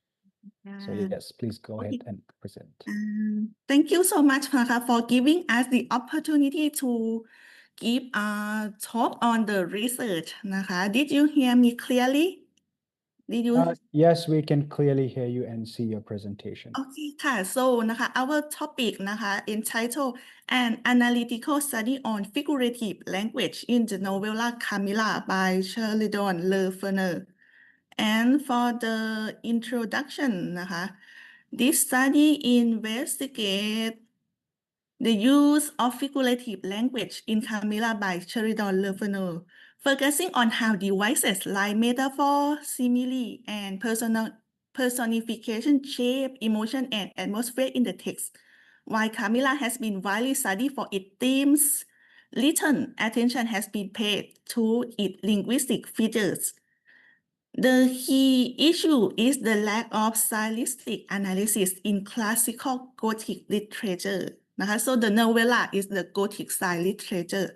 By addressing this gap, the research highlights how figurative language enhance mood, deepen narrative impact, and continue to literary appreciation, especially in early vampire fiction นะคะ so research objective นะคะ to analyze the various figurative language used in Sheridan Lefevre novella Camilla นะคะ so the literature and theoretical framework นะคะ the framework we use นะคะ Abram and Hafam concept 2013 นะคะ so Abram and Hafam define figurative language as the creative use of words beyond their usual meaning or structure to evoke emotion or imagery, and they classify it into five นะคะ five and the bigger one figure of thoughts or truth and figure of speech or scheme. For figure of thoughts such as metaphor, simile นะคะ which shape meaning, and figure of speech such as anaphora, anastop, which alter structure but not the meaning. And we apply the framework of Kennedy and Georgia นะคะ concept Kennedy and Georgia นะคะ describe figure of speech as intention deviation from standard language to enhance meaning and emotional effect. And these two are essential for expressing complex idea นะคะ They outline 10 key types นะคะ So for the first one นะคะ around 5 and for the second one 10 key such as metaphor, simile, personification, apostrophe, hyperbole, understatement, metonymy, synecdoche, paradox, and puns. Each contribute uniquely to clarity, creativity, emotional resonance in language นะคะ so for the methodology นะคะ we design this research as qualitative study use descriptive analysis to explore figurative language in the novella and for the data collection นะคะ the source นะคะ we use theory on figurative language and the novella นะคะ the version the edition in 1884 นะคะ via the Google Books and we focus to identify rhetorical figure within emotionally rich and Gothic passage. For data analysis procedures นะคะ we review the theory first and then select and annotate the example like search for simile, metaphor, personifications, and we explain literal and symbolic meaning. Then interpret how devices shape mood, themes, and character. And finally, link the finding to Gothic concepts like fear, death, and duality. So here the finding นะคะ the finding. So from the novella นะคะ and from the figurative language นะคะ we see and pick up the sentences from the novella For example, for metaphor, metaphor used for abstract idea, and the example is the sentence from the novella นะคะ metaphor เนาะ example curiosity is a restless and unscrupulous patience.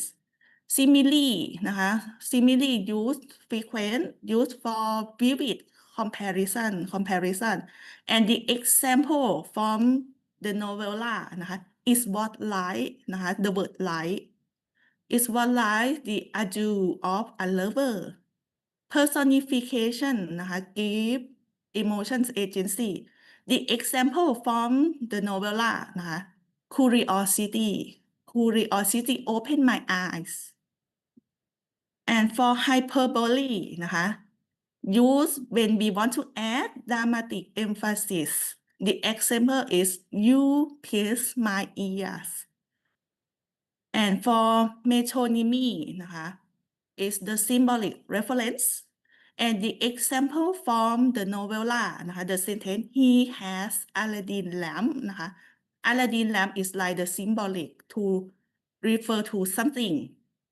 and this technique we call metonymy and 6 นะคะ synecdoche use part to represent the whole for example carriage wheel and hoof signal arrival Number 7 apostrophe rare but emotional นะคะ the example from the novella นะคะ the sentence Lord hear our good prayers for us like you talk to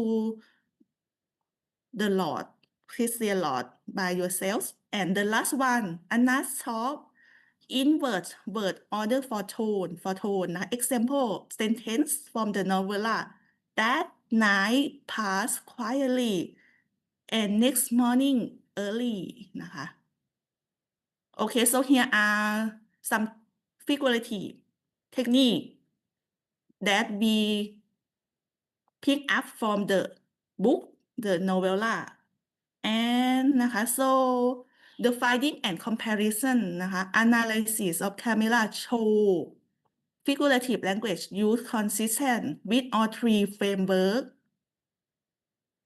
so นะคะ the figurative that frequently used นะคะ are metaphor simile and personification and these matching the study framework and another technique นะคะ some variations such as retort epithet and paradox and puns These reflect different theoretical approach and for the conclusion นะคะ for the conclusion simile was the most frequent figurative device in Camilla aligning with finding by Haya Fahim et al Sharifa and Augustina Sivulandari and this suggests classic literature employ figurative language form similar to contemporary works that mean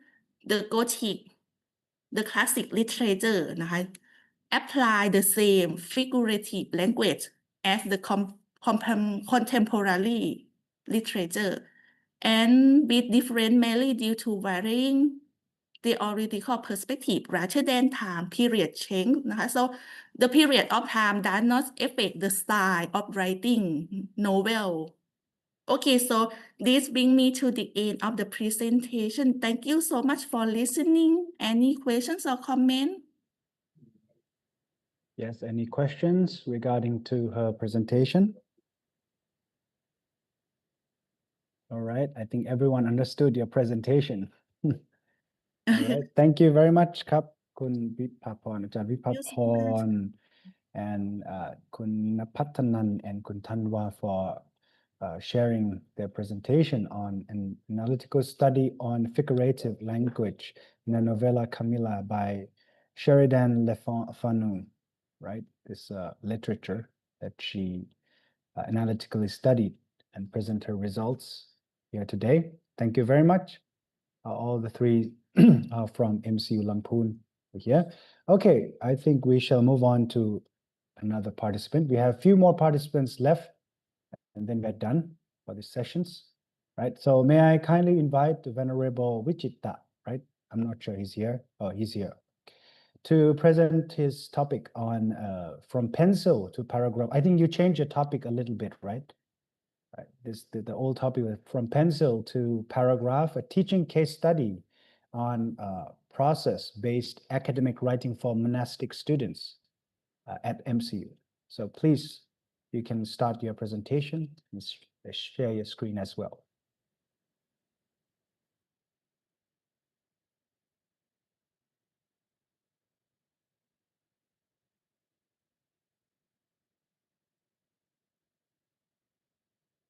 The more respected professors, members, singers, and distinguished guests, very good afternoon. I'm Wisita, an EDD candidate joining the Faculty of Education-based program at MCU. So I'm truly honored to be here and to present my teaching case study titled Bridging Oral Traditions and Academic Writing. So this study documents a very short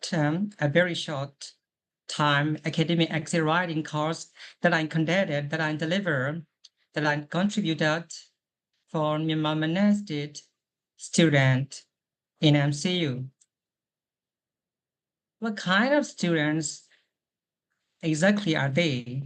So actually they are monks and nuns, so who are mostly trained in rich oral traditions. But now they are joining the international Buddhist colleges, universities, and academics. It's a new world. So new world carry new challenges, new problems. Especially, they often struggle with academic writing in English. So that's why I investigated two things: project-based instructions and culturally responsive teachings. These two things can bridge this problem, this gap. I use a qualitative approach, pre and post, survey essay, observation, classroom observations, and minor reflections. Okay, let's begin with the background. So like I said before, monastic education in Myanmar mostly emphasizes recitations, chanting, and oral traditions, not writings. But they came here, monks and nuns from Myanmar arrived this university with strong Dhamma knowledge, but little exposure to essay writing or citation practices. How can we bridge this gap? How can we solve this problem? How can we make it better for their difficulties? So that's the question this case study is trying to answer. We have three goals. First, to understand writing challenges most Myanmar monastic students face. Second, to assess project-based instruction have. And third, to know how culturally responsive pedagogy make an impact. So these three objectives guided my clarification. This works a qualitative case study approach. I work with approximately 15 monastic students in MCU. It's mostly bachelor and master level, A1, from A1 to B2 in English. They came from pre-course service, pre-course Google service. I observe each and every single strength and weakness in classroom before course and after courses. So they did their homework as handwritten and type essays and my own reflections. In order to assess their writing skills, I use Ruby table and template, peer reviews, and Buddhist theme, template, Buddhist theme prompts. Why? Because this method had to fit not only academic goals, but also cultural values. So this course lasted around 10 consecutive days. Each day covered writing process like this. So I have to really studied brainstorming exercise, brainstorming lessons, and drafting and revising and so on. So I didn't teach just English.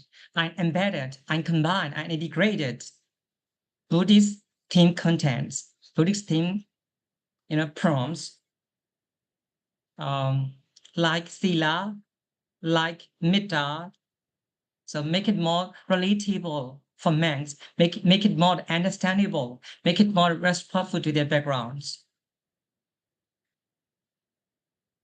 So let's deep dive to the findings. Before the causes, 50% of the students, half of the students, struggle with organization ideas, 38.9% with vocabulary problems, and 33.3% didn't know how to write a thesis statement. So what about after the causes? After the causes, their performances, their confidence level obviously improved, 41.7%. So it worked very much. So here are the Rubik results. Here are the Rubik scores. Organizations improved from 2.0 to 4.0, and coherence from 2.2 to 4.1. So all areas in this slide, all areas sought meaningful growth. So these results are not just number. So these are real student transformation through structural support. These results align with Vygotsky, ZPD. We have already known about the ZPD, zones of proximal development. So means if we have a good guided support, we can learn better. And also, scholar Emick also said, so writing as a mode of learning. So writing can transform our thoughts. If our students did not write, they began to think differently. So that's why writing have building academic identities. So to conclude,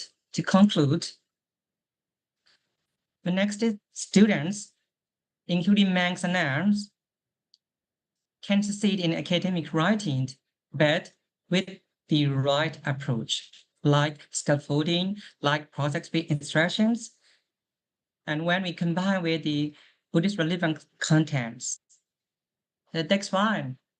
So I deeply would like to suggest other university and colleges should offer the kind of bridge program.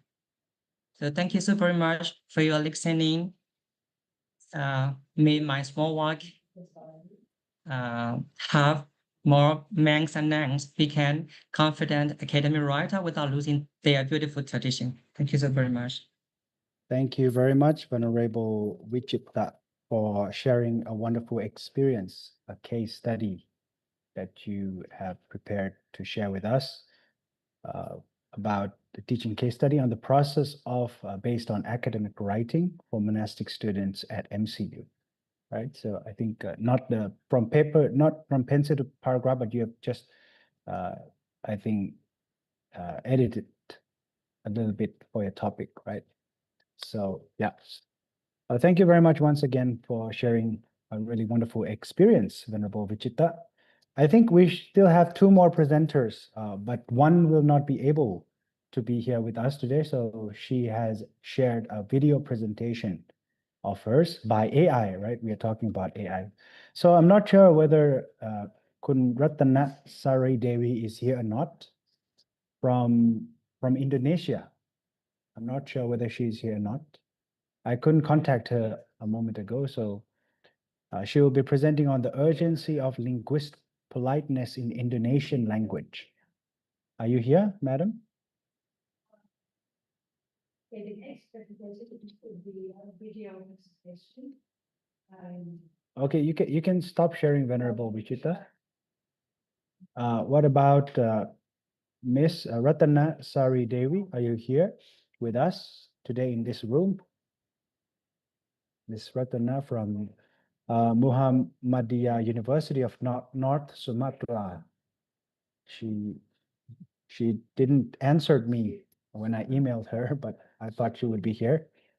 All right, if she's not here, we shall move on to our final presenter from, I think, Faculty of Social Science as well. Kun Puriwat Punyawat Prida and Kun Pontip Techa Sombun Kit to present on their topic, Buddhist terminology in English, learning, a comparative study of Asian digital platforms, right? So as I mentioned earlier, they are not here. So they have submitted a video presentation made by AI, right? Due to this, today's main theme is about AI. So I will kindly share their presentations, right? What they want to present, but they have made a video presentation on that.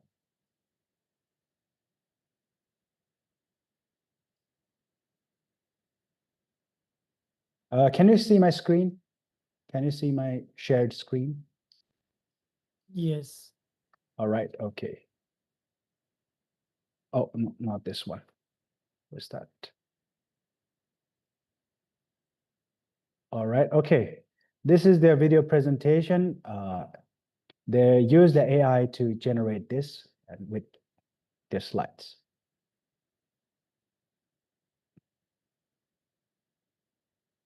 I pay my respectful homage to all venerable monks, and I extend my greetings to all esteemed scholars and distinguished audience members. My name is Associate Professor Dr. Puriwat Punyawutprida. Good afternoon, everyone. My name is Prantip Tekasumburanakit. We are from Mahachulalongkorn Raja Vidyalaya University. Today, I'm excited to present our comparative study on Buddhist terminology in English translation.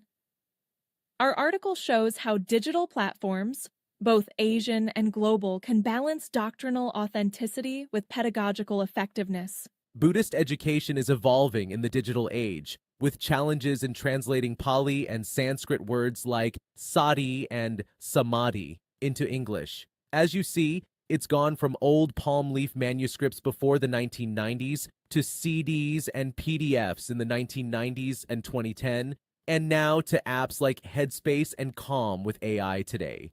Thailand, with its Thailand 4.0 plan, leads this change to share Buddhist wisdom globally. Our study checks how platforms balance tradition with easy access for all. We'll explore how Thailand and China mix old and new tech. Let's go next. Our research has three main objectives. First, we investigate how different digital platforms translate Buddhist terminology, comparing approaches between regional Asian platforms and global commercial apps to identify potential differences in translation accuracy and cultural authenticity. Second, we identify successful models that effectively balance authenticity with accessibility, academic monastic collaboration, progressive complexity, multimedia contextualization, and community verification. Third, we analyze key challenges facing digital Buddhist education, including semantic reduction, cultural decontextualization, commercial oversimplification, and translation inconsistency. This matters because we're dealing with 2,500 years of Buddhist wisdom that needs to be preserved accurately while remaining accessible to modern learners. To evaluate these platforms, we use the 5 pillars of Buddhist translation assessment adapted from Bhikkhu Bodhi's 2020 framework. The 5 pillars are denotative precision, accurate literal meanings, connotative completeness, preserving implied meanings, contextual appropriateness, cultural relevance, doctrinal fidelity, faithfulness to Buddhist teachings, and practical applicability. Usability for modern learners. This comprehensive framework allows us to systematically assess how different platforms translate Buddhist terminology, revealing which approaches successfully balance traditional authenticity with contemporary accessibility. Each pillar addresses a critical aspect of translation quality, Uses a trilingual system, Pali, Thai, and English, with extensive etymological annotations. Sri Lanka's Buddha wisdom employs progressive disclosure, presenting content at multiple complexity levels. Myanmar's Vipassana app focuses on preservation, requiring teacher approval for translations. China's Chan meditation builds cultural bridges using simplified terminology and contemporary references. These diverse approaches reflect each region's priorities in balancing authenticity with accessibility. We identified 4 successful models across the platforms studied. First, academic monastic collaboration combines scholarly precision with contemplative wisdom. Second, progressive complexity adapts content to learner levels, simple for beginners, nuanced for advanced practitioners. Third, multimedia contextualization uses visuals and audio to enhance understanding. Finally, community verification ensures translations are reviewed by qualified practitioners. These models demonstrate how to balance traditional authenticity with modern accessibility. Let's examine Thailand's trilingual approach in detail. The Pali app from Mahachula Rajavidyalaya University presents terms simultaneously in Pali, Thai, and English. Take Samadhi. Users see the original Pali, hear monastic pronunciation, read the Thai translation, and understand it as meditative concentration in English, complete with contextual notes. This comprehensive method preserves doctrinal depth while enhancing accessibility. A model worth replicating. Commercial platforms face significant challenges in translating Buddhist terminology. First, semantic reduction. Complex concepts like dukkha are reduced to stress, losing the deeper meaning of unsatisfactoriness and impermanence. Second, cultural decontextualization strips terms from their historical context. Third, oversimplification turns profound teachings into mere self-help techniques. Finally, inconsistent terminology across platforms creates confusion. These issues collectively undermine the authenticity of Buddhist teachings in commercial apps. For the future, we suggest working together with collaborative teams, learning step by step with gradual methods, and joining forces internationally. As this roadmap shows, these ideas will keep Buddhist traditions strong while bringing in new tech, making learning better for everyone worldwide. Let's build this future together. In conclusion, successful Buddhist terminology translation require a balance of traditional wisdom and modern technology. Developers to adopt collaborative models to preserve doctrinal integrity while meeting contemporary needs. Thank you for your attention.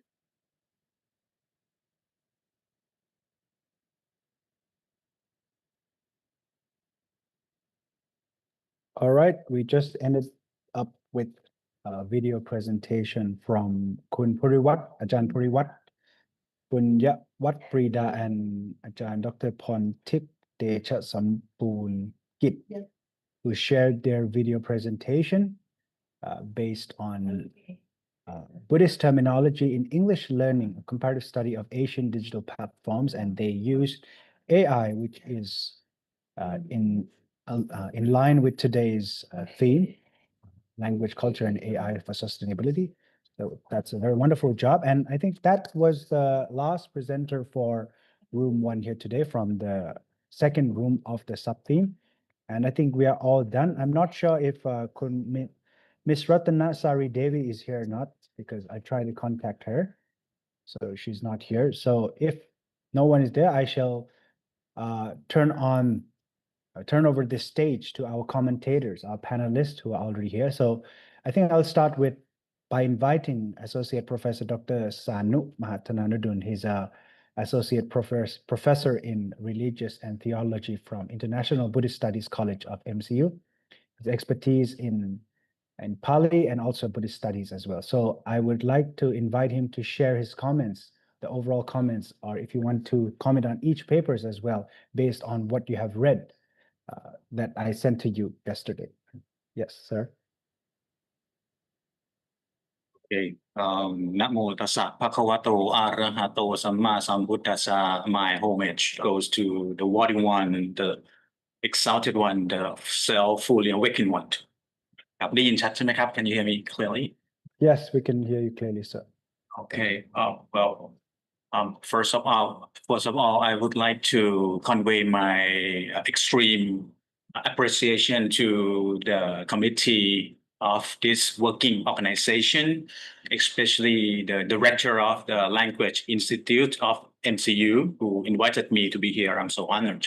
And also, I would like to also convey my appreciation to all the presenters, consisting from many ajahns and many professors inside and outside university. Also, there are also many students come from internal and external. This is very good chance for us to learn together.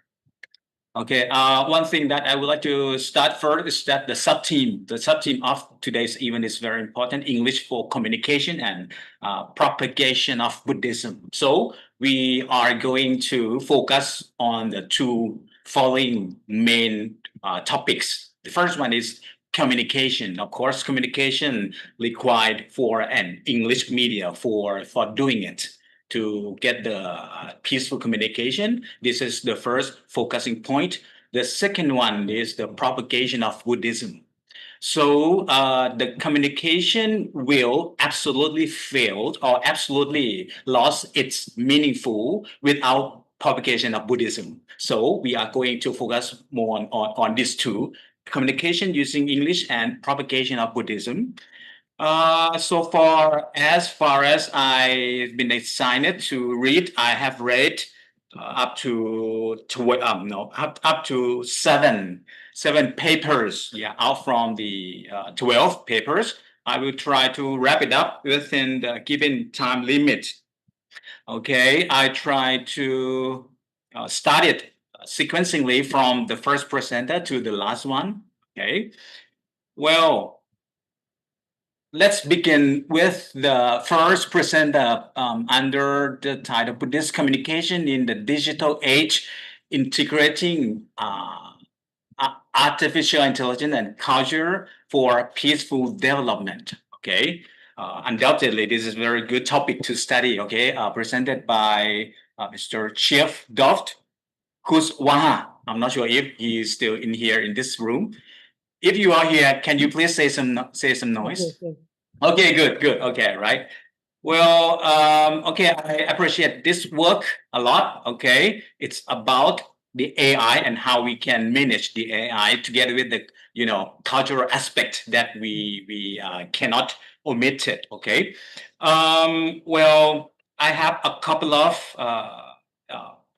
points to suggest. Okay, then you can wrap it up, or you can decide to follow or not to follow. It depends on your self-evaluation. All right. The first thing I would like to suggest is that according to the abstract, okay, you use spread with Buddhist teachings. Okay, I think the spread word seems to me not the universal word. Okay, normally we use dissemination or maybe promote. Okay, but spread it gives the sense of, separating some germs or infected germs, something like that. Okay, this is the first one. Then the main thing, I have three main things is that the first one, I strongly agree when you mentioned about, something in Buddhism. Yeah, you mentioned about respect, honesty, empathy, and mindfulness, etc. Right? This is very good. These principles are not, clearly explained as to how they will promote the peaceful development according to your topic. So if you, identify the relationship of these things, link them to the peaceful development, that would be nice. Okay, this is something I must say because you already mentioned in the title. Okay, and they are in the objective as well. First one. Next is that apart from the aim to suggest how to use AI to keep the Buddhist content standard, okay, Buddhist way to meet such purpose is something that we need to include it as well, right? Yeah, can you imagine? You also mentioned about Sila Samadhi Panya, that is perfect. Okay, I would like you to emphasize more on the Panya, but Panya here it's very ambiguous and very big. It's so big, if you mention about Panya wisdom, if you could find some proper place to add Yoniso Manasikara, yeah, or something like this, or something like listening or communicating with mindfulness. You already mentioned, right? I read it. Or maybe listening or communication with wisdom. Okay, you need to wrap them up. Okay, not to separately mention about the wisdom. The people don't know how to apply the wisdom into this communication process. Yeah, they just have no idea how to make a very simple communication just to achieve the simple aim of the peaceful communication. But with some of the specific practice, like we are listening, we are reading, we are speaking, and so on with wisdom. That would be much more better, okay? Also, to the point where AI comes to play a crucial role to disseminate Buddhism, it should be done with wisdom, including the ethical awareness. Yeah, I'm happy that you mentioned this one. Okay. Last point is that a question I would like to, give you with an open-ended question. You don't need to answer, okay? The question that I would like to leave for further analysis is that there may not be a clear answer at this time as to how important it is to digitize the Sangha. Okay. Is it really important, necessary for us to digitalization the Sangha community? Something like that, because you mentioned about the digitalize the Sangha communication, right? It's unfortunately that at the times of the Buddha, there was no such digitalization, because at that time it's analog world, right? It's not digitalized world like this. So this is my last, question, because everything should be based on, impermanence, right? Impermanence, right? This is the first one. Okay. Thank you very much for your presentation. Let's move on to the next one. Okay. The next one, developing English communication competence or competency of the student. Yeah. From the Chiang Rai Buddhist College. Okay. คุณใบบัว sorry ใบบัวนะครับ Miss ใบบัว okay อาจารย์ใบบัว all right, to this article I have only one suggestion, that if the detail, okay, if the details and essence of the ELT packages, yeah, ELT is mean English language teaching, are explained more in details, it would be very, very nice, okay? Because unfortunately, I have read her, very short, brief abstract. So I have, I did not have any chance to read the whole, content. Maybe she already mentioned there in the content, okay? If you already mentioned and explained the importance, yeah, of the packages, yeah, it would be perfect. Okay, this is according to the second one. Let's go to the third one. A study of the problems and needs in English language learning among students in Pariyatti Dhamma schools in Chiang Rai province. They are come from the province as well. Good afternoon to Ajahn Anurak Sakel and his team also. Okay. นะครับอาจารย์อนุรักษ์อยู่นี่ไหมครับ Are you there? Okay, doesn't matter. I have 3 points for this team of a composer of the article. First, it seems that the purpose of the research should be more than just like this, more than just like to study problems and their needs. If there were any solutions or the ways for suggestion for further solution, it would be more perfect. Okay, but seems like they aim to study only to know, to study and to analyze the students' needs and something like that. Okay. Secondly, if the research can point to a solution by analyzing the research results from this work, it should be able to create a new body of knowledge, okay, in a more concrete way, okay, than just study on the problems and needs. Okay, this is very important. But if you guys just finish, I understand that this is a research article, in which the research is already completed. That's totally, fine. Please feel free to add up some points, okay? If possible, I would like the team to add at the very last, okay, maybe in the recommendation for further research, right? You should recommend them, how it's look, how the incoming research can be developed from this research using the body of knowledge that this team has given. That is, the next research should base on the foundation of the result. Okay, something like that. All right, let's move on to the article number 4. Right, the development of English speaking skills for student monks in modern society. นะครับ belongs to อาจารย์สุภกร นักกิจกุล นะครับ and the team. Okay, ท่าน Ashira, can you still hear me? Yes, Ajahn, I can. Okay, thank you very much. I just need to ensure myself that I'm just not talking by myself, okay? Where nobody is already or has already gone. Okay, I have a couple of points. I have just only 2 points to raise the question. The first one, is it student monks or monk students? Student monks or monk students? Yeah, this is just my question. I just want you to think twice that what type, what will be your main population? You would like to study monks or student? Okay, first you select the noun first. Okay, then you select the proper adjective, to put in front of that. If you insist that this research study on the monks, your term used was already corrected, student monks. Okay, something like that. Next, the researcher should clearly explain the differences between English speaking skills, that is in the topic, and English conversation, that is in the 2 objectives. Okay, normally when we are doing a research, we normally, we try to avoid 2 different terms. But in this, according to this study, you used 2 different terms.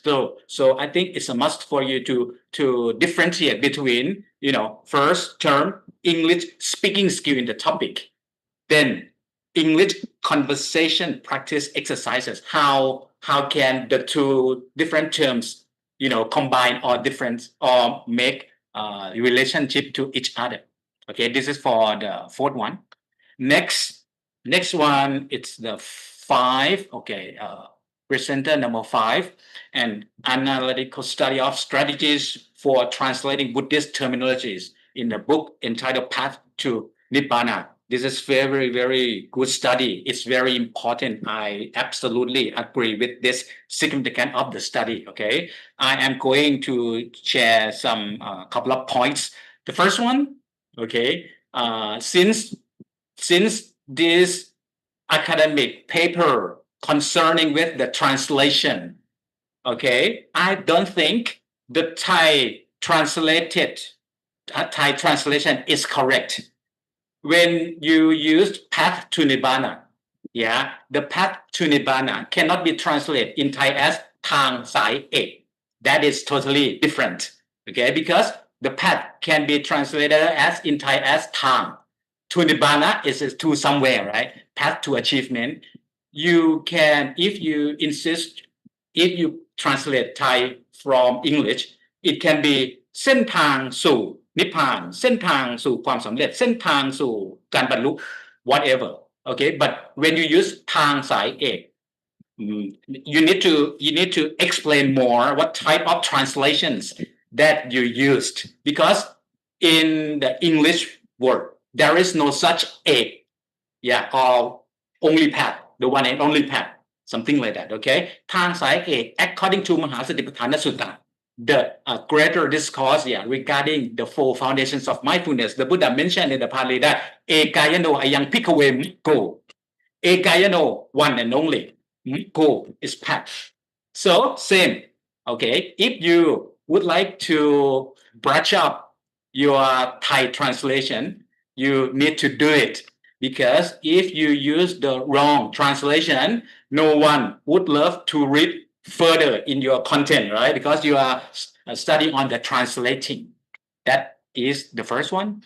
The second one is that after presenting each translation type out from the A, okay, from a word to word translation, literal translation, or in Thai, in Pali study, we called it แปลแบบพยัญชนะ, right? And so on. The last one is commentative translation.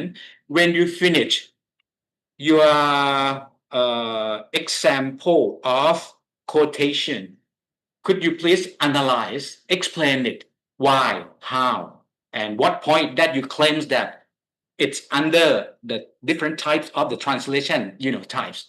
It would be nice, okay? Because as far as I read, you just finish the translation types 8 times without any explanation.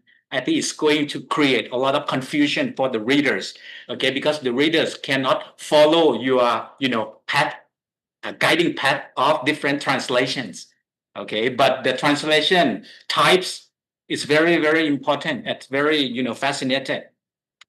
Lastly, for some types of translation, if they are not found in the work, in this specific work, okay, under your study, you do not need to put it in, into the 8 types. I mean, some of the types that you really cannot find to put it, into the 8 types, you can omit it with reason, okay?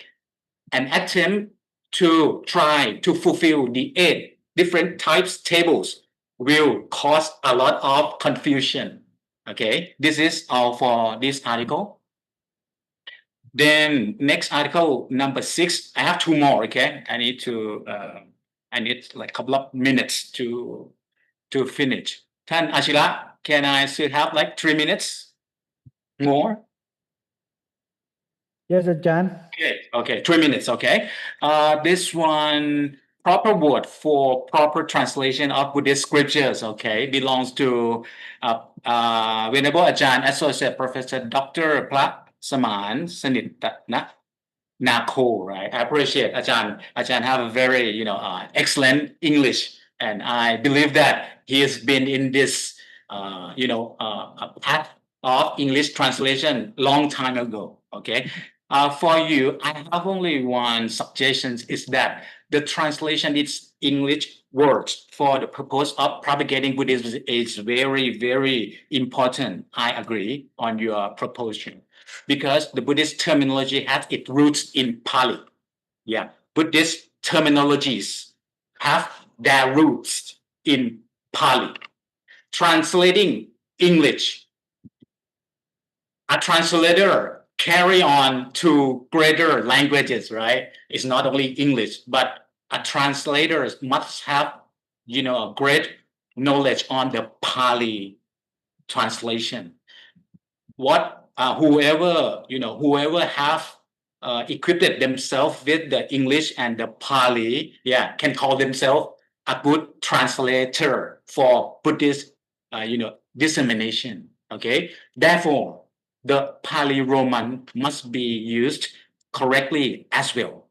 Okay, must be used correctly as well. That's why I strongly recommend the researcher to correct all of the misspelled or misused Pali Roman, especially those diacritical marks.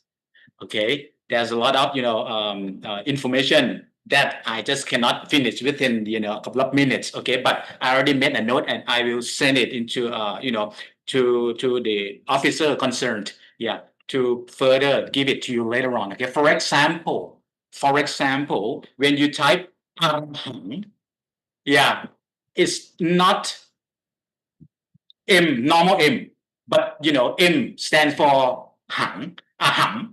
M stands for moma in Thailand, right? But this is not around. It's a pintu, it's rated for half tone. It's not the full tone. So that's why you need to put M with diacritical marks like a pintu, something like that, in order to correct the Pali Romanize. Okay. Next, like Samma Sambuddho, in Pali we have different sounds of the vowel, right? Or sara. We have the short sound and the long sound. The short sound is the rasa sara. The longer sound is the tika sara. Yeah, the longer sounds of the vowel. So Samma must not be used only for the normal A. Yeah, so must be A with the bar, above A to make it longer sound. All right, some Buddho. There's a lot of mistakes. Okay, so you need to go back and take your full time to correct this all. Okay, and this is all for this one. Let's move on to the last article. Put this terminology in English translation. A comparative study of Asian digital platform they presented by AI, right? Very high technology. I just cannot do that. Okay, I have only two suggestions. The first one, the scope of the study on the 5 countries seems to be too many. Thailand, Sri Lanka, Myanmar, Indonesia, and Malaysia. Okay, besides, the researcher did not explain on at least two countries, that are Indonesia and Malaysia. But I don't know why they put the 5 countries altogether in the abstract. Yeah, where no content explanation in the content phase, also in the conclusion as well. I need all of the others to more aware on this one. According to the structure of every single academic articles in this world must be in co-relationships. Yeah, just like, in the same way that the Buddha teach us a lot of time about dependent origination, paticca-samuppada, right? Something like that. Avijja paccaya sankhara, something like and so on. Also, the abstract must be in line with the content, and its content must also be in line with the summaries or the conclusion as well. So make sure that all of the structures, equipped or enlightened with each other. Okay, and I think this is all for my suggestions. Yeah, I'm so sorry for some of the researchers, including my students, that I have no time to critique on your articles. Okay, thank you very much. Thank you very much, Kap Ajahn, Associate Professor Dr. Sanup Mahatananadun, for giving valuable comments and suggestions for all the presenters. It's okay, Nakap, for not being able to advise our IBSC students. Maybe you guys have been commenting all the time, right? All right. Thank you very much, Kap Ajahn, for being here today. And we still have one more commentator left, a valuable person as well. May I kindly invite Ajahn Dr. Thiravit Pinyonatakan. He has a PhD in linguistics and also a director at Translation and Interpretation Center, School of Foreign Languages, Institute of Social Technology, Suriname University of Technology at Nakhon Ratchasima. And his areas of specializations are in linguistics, teaching English or Thai as a second and foreign languages, translation, religions, philosophy, Thai history, and culture. So he has a very long bio here. So I would not take too long time to read his bio. So I'm an old man, so I have a long history. You are a very experienced lecturer, Ajahn. So without further ado, I would like to turn over this stage to you to comment on some of the papers that you have read, Ajahn. Yeah. Thank you, Pante. Thank you very much, Pante Achira, and thank you, Professor Sanu, for your wonderful commentaries. สวัสดีด้วยครับอาจารย์ครับ สวัสดีครับยินดีด้วยอาจารย์ยินดีด้วย First, I would like to thank all the presenters today, and I would like to just have the overall picture of the presentation today, not individually, one by one. Dr. Professor Sanu already done that, so I don't need to repeat that. All right.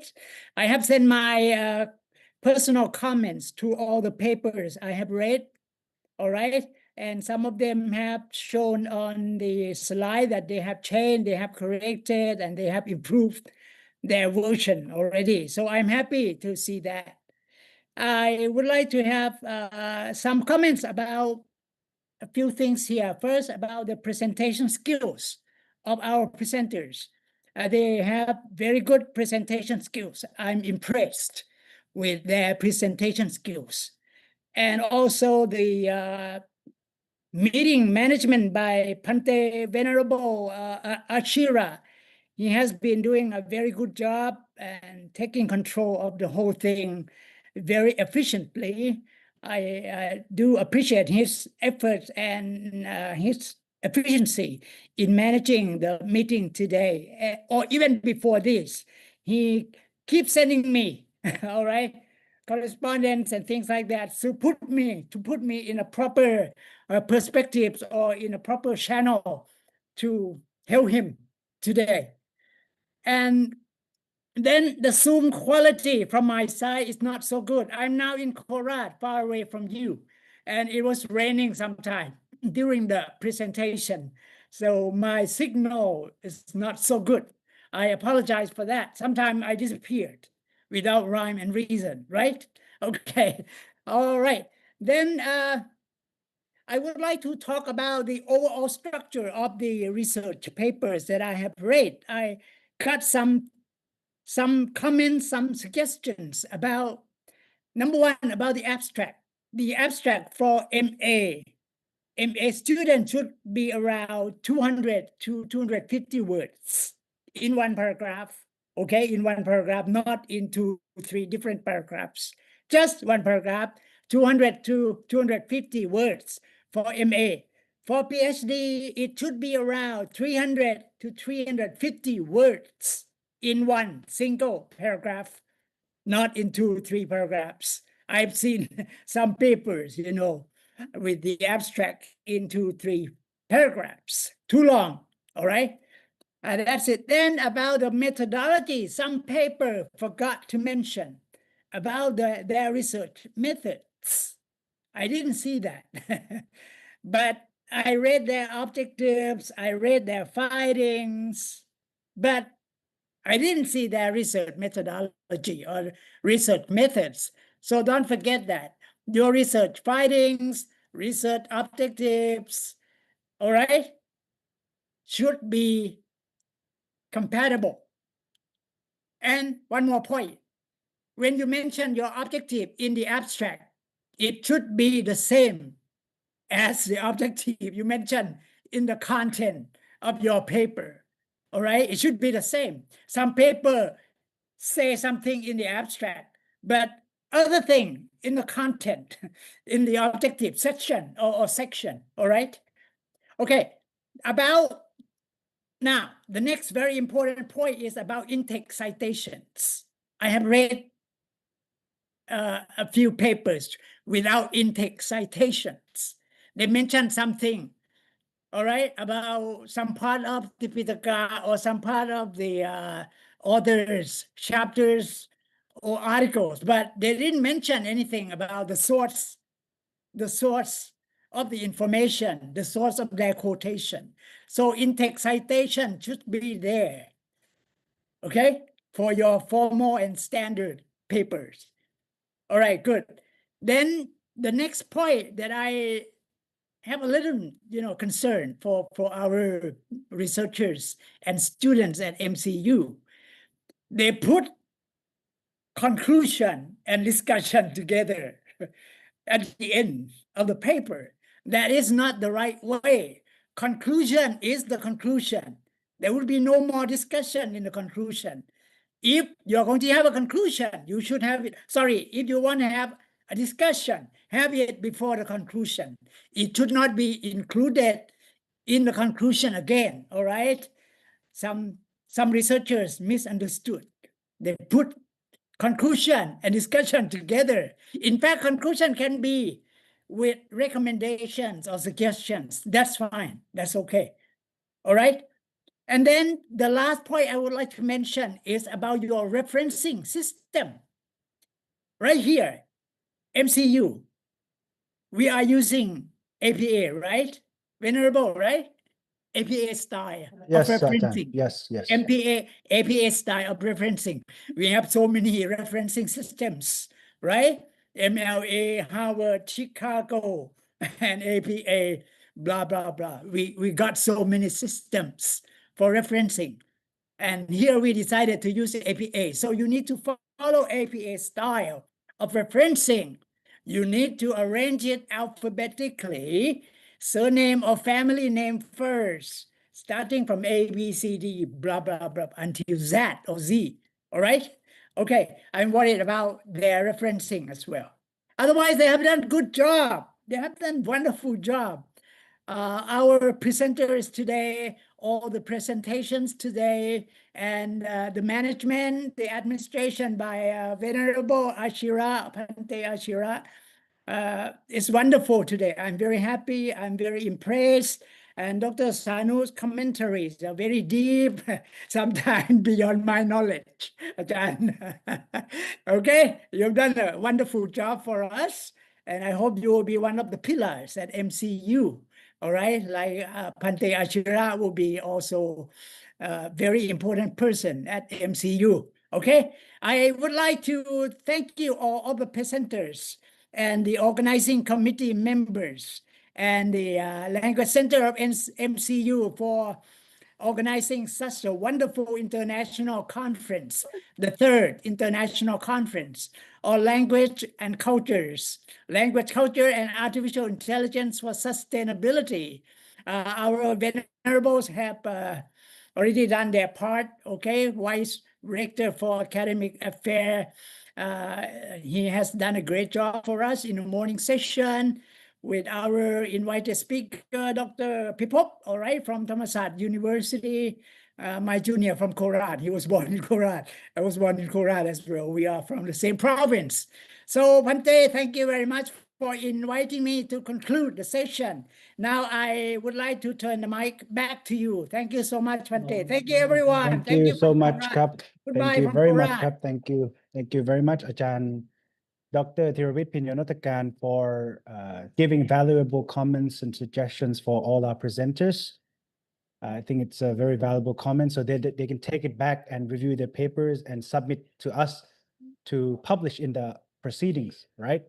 So right now we are in the very end of this session, afternoon session. Now we lead on to the closing ceremony. We are waiting for another rooms to join us back, and the Venerable Director is already here, and we're waiting for our Vice Rector for General Affairs, Associate Professor Dr. Surapon Suyaprom, who will be coming here in a moment. Here, so please stay tuned with us, all right? But before we move on to closing ceremony, I kindly request, Ajahn Surapon is already here. I kindly request everyone to please evaluate the satisfaction form for all the participants. After that, you will receive the certificates through your emails, right? For the reviewers and also the panelists, I will send them through the emails as well. So I kindly request everyone to please do the evaluation form, and also all the presenters who have presented their papers. Please take back the valuable suggestions from our commentators and revise it, okay? And take some time to revise it and submit back to us. Submit back to us so that we can publish in the proceedings, all right? So thank you very much here. So we'll proceed to the closing ceremony as Ajahn Associate Professor Dr. Surapon Suyaprom is here. But before we go to the closing ceremony, let our IT team check the sound system first, all right? Please be here for a moment. Please be patient. And thank you all the presenters, all the participants, and especially our two commentators, Ajahn Associate Professor Dr. Sanu Mahathananuddun and Ajahn Dr. Thirawit Pinyonatakan. Thank you very much. Thank you very much, Ajahn, for Thank you very much to being here. Ajahn Thirawit as well. Thank you very much, Ajahn. Hope to see you chance. Okay, Thank you, Ajahn Thirawit, as well, and also a valuable person in another room, Ajahn Assistant Professor Dr. Nared Surasit from Kwankan as well. He's here in the room commenting to the other presenters as well. So, video check สัญญาณ โอเคเดี๋ยวรอสักครู่นะครับท่านอาจารย์เดี๋ยวรอให้ทางทีม IT เซตระบบเสียงแป๊บหนึ่งครับ Let me switch in Thai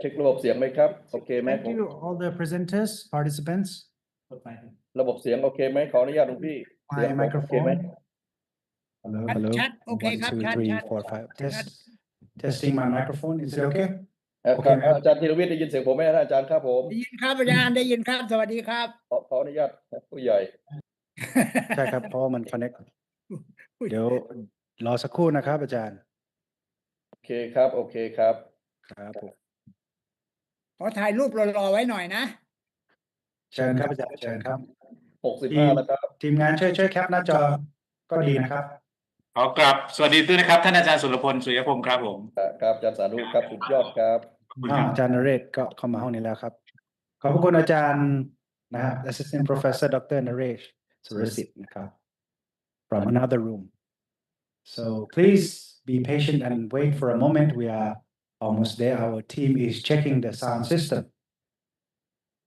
Whenever let me pay respect and พี่แหม่มครับช่วยแคปหน้าจอให้ด้วยนะครับ ท่านอาจารย์ดรศิรพลท่านอาจารย์ธีรวิทย์ด้วยนะครับสวัสดีทุกท่านครับดีครับท่านอาจารย์พร้อมเลย อาจารย์นเรศทักอาจารย์นเรศแล้วก็ไม่ได้เปิดไมค์โทษทีเปิดนะครับรอเข้าเสียงเข้านั้นปิดเสียงก่อน test 1 2 3เสียงขึ้นนะครับยังครับอ๋อครับ So for the presenters from both the rooms, after you have received the valuable comments from the commentators, I hope you can revise your paper based on the comments and please submit back as soon as possible so that we can move to another process is to publish your papers in our proceedings. It will be e-proceedings and I will send you through your emails and also upload it on our website as well.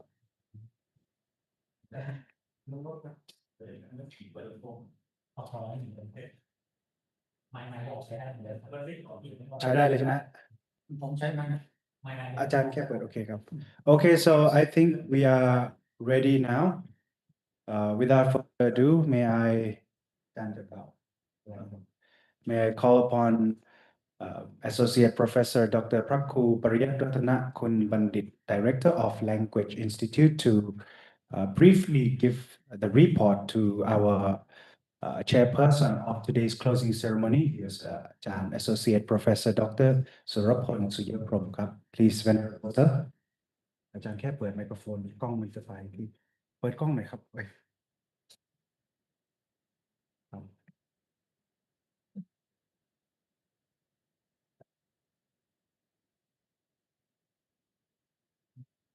มันจะโฟกัสที่อาจารย์ Blessing to Associate Professor Dr. Surapon Suyaprom, Vice Director for General Affairs of Mahachulalongkorn Rajavitiyalaya University. On behalf of the Language Institute, the network partners who co-organized the event and all participants, I am delighted and would like to thank you for honoring us by being the chairperson to close the conference today. The third International Conference on Languages and Culture, ICLC 2025, organized by the Language Institute of MCU, was successfully conducted as one-day virtual conference. This year's conference was held under the main theme Languages, Culture, and Artificial Intelligence for Sustainability, aiming to address the evolving interaction of linguistic, culture, and technological domain. The conference started in the morning, presided by Venerable Associate Professor Dr. Prapanya Vacharabandit, Vice Director for Academic Affairs. Representatives of most Venerable Professor Dr. Praprom Vacharathirajan, Director of MCU. Then keynote speech on applications of languages and culture in the propagation of Buddhism, a case study of Chong Thai San Monastery by Most Venerable Master Ching Yin, Abbot of Chong Thai San Monastery, Taiwan. And two invited speakers delivers their presentations on topic one languages, culture, and artificial intelligence for sustainability by Associate Professor Dr. Prapanya Vacharabandit. 2. The role of artificial intelligence in language education opportunity and challenges by Associate Professor Dr. Piprop Udon from Thammasat University. For afternoon session, the conference focused on 4 key sub-themes, consists of 73 presenters from both domestic and international scholars across 4 panels, such as English for communication and propagation of Buddhism, AI and digital innovation in language education.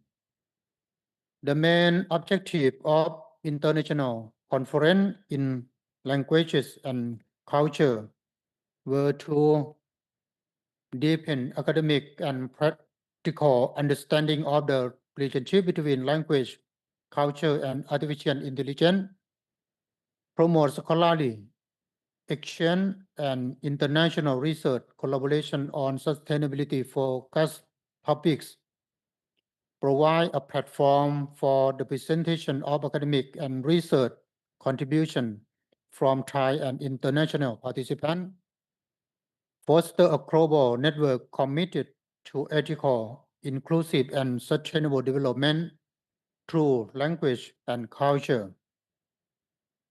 The conference successfully served as a significant venue for interdisciplinary dialogue, innovation, and academic networking at both national and international level. Without further ado, may I invite the sir to deliver a closing remark. Thank you very much.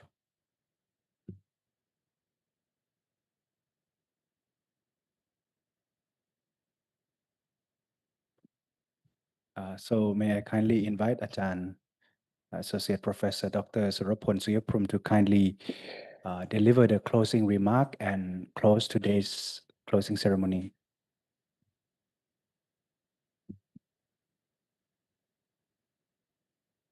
Respected Venerable Associate Professor Dr. พระครูปริยัติรัตนคุณบัณฑิต Director of Language Institute, dear distinguished participants, scholars, and honored guests, I would like to express my congratulations on the 13th anniversary of founding of the Language Institute. The third international conference is one of the special events organized to commemorate this anniversary. On behalf of Mahachulalongkorn Rachawithyalai University, it is my great honor and privilege to deliver the closing remarks on the third International Conference on Language and Culture under the theme Languages, Cultures, and Artificial Intelligence for Sustainability. Today, conference focus on 4 key sub-themes such as English for communication and the propagation of Buddhism, innovative strategies in English language teaching and learning, AI and digital innovation in language education, multiculturalism and mutual understanding for peaceful coexistence. I consider these topics to be highly important for all of us to pay close attention to study and learn so that we may apply them in our daily lives, education, and professional endeavors in order to achieve success and live together peacefully in society. Today's conference has brought together a vibrant community of scholars, educators, and practitioners from both Thailand and foreign countries. The depth and diversity of ideas shared on language, culture, digital innovation, and intellectual understanding reflect our shared commitment to building a more inclusive, ethical, and sustainable future. We are particularly proud that this forum provides space for critical discussions and creative insight across 4 sub-themes from English for Dhamma propagation to the integration of AI in language education. These contributions not only advance academic knowledge, but also strengthen the university mission of fostering wisdom and compassion through education. I wish to express my sincere gratitude to the Language Institute and all organizing teams, keynote speakers, presenters, moderators, and participants whose dedication and collaboration made this event a success. As we conclude today's conference, let us carry forward the inspiration and knowledge, gain and continue building bridges across cultures, language, and technologies for the benefit of humanities. May you all be safe, healthy, and ever commit to the pursuit of learning and peace. Thank you very much. Thank you very much, Associate Professor Dr. Surapon Suyaprom, Vice Rector for General Affairs of MCU, for presiding over the closing ceremony today for the third ICLC, or the third International Conference for the Languages and Cultures online. I think we have reached the very end of today's ceremony. I would also like to make a small announcement. This online conference is is on behalf is in conjunction with the celebration of the 13th anniversary of the Language Institute of Chulalongkorn Rachavidyalaya University. And we still have another event tomorrow, which is at the main auditorium hall. So I kindly invite you all to attend this event tomorrow. We are going to conduct the merit-making ceremony at the main auditorium hall, and also invite you to have breakfast and lunch at the auditorium hall on behalf of the Language Institute. So once again, on behalf of the director of Language Institute and the organizing committee, I would like to sincerely thank Ajahn Associate Professor Dr. Surapon Suyaprom, Vice Rector for General Affairs, for being here as a chairperson for the closing ceremony and delivering the closing remark. I sincerely thanks. And before we leave, I kindly invite Most Venerable Director of Language Institute to lead us to pay homage to the Triple Gem and end our today's session. Thank you.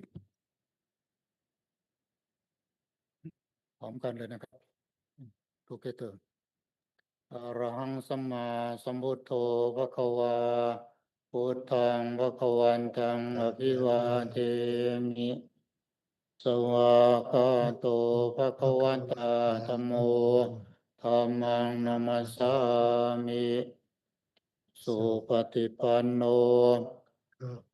สาวกสังโฆสังฆังนามามิ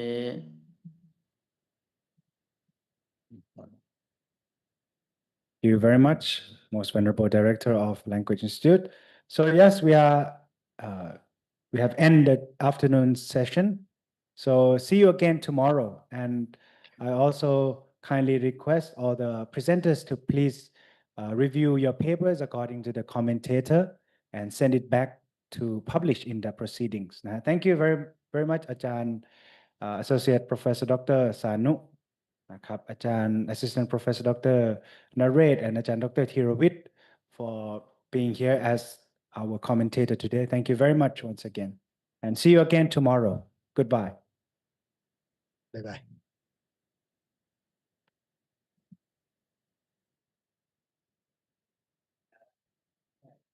And the certificate for the presenters will be sent to the emails later.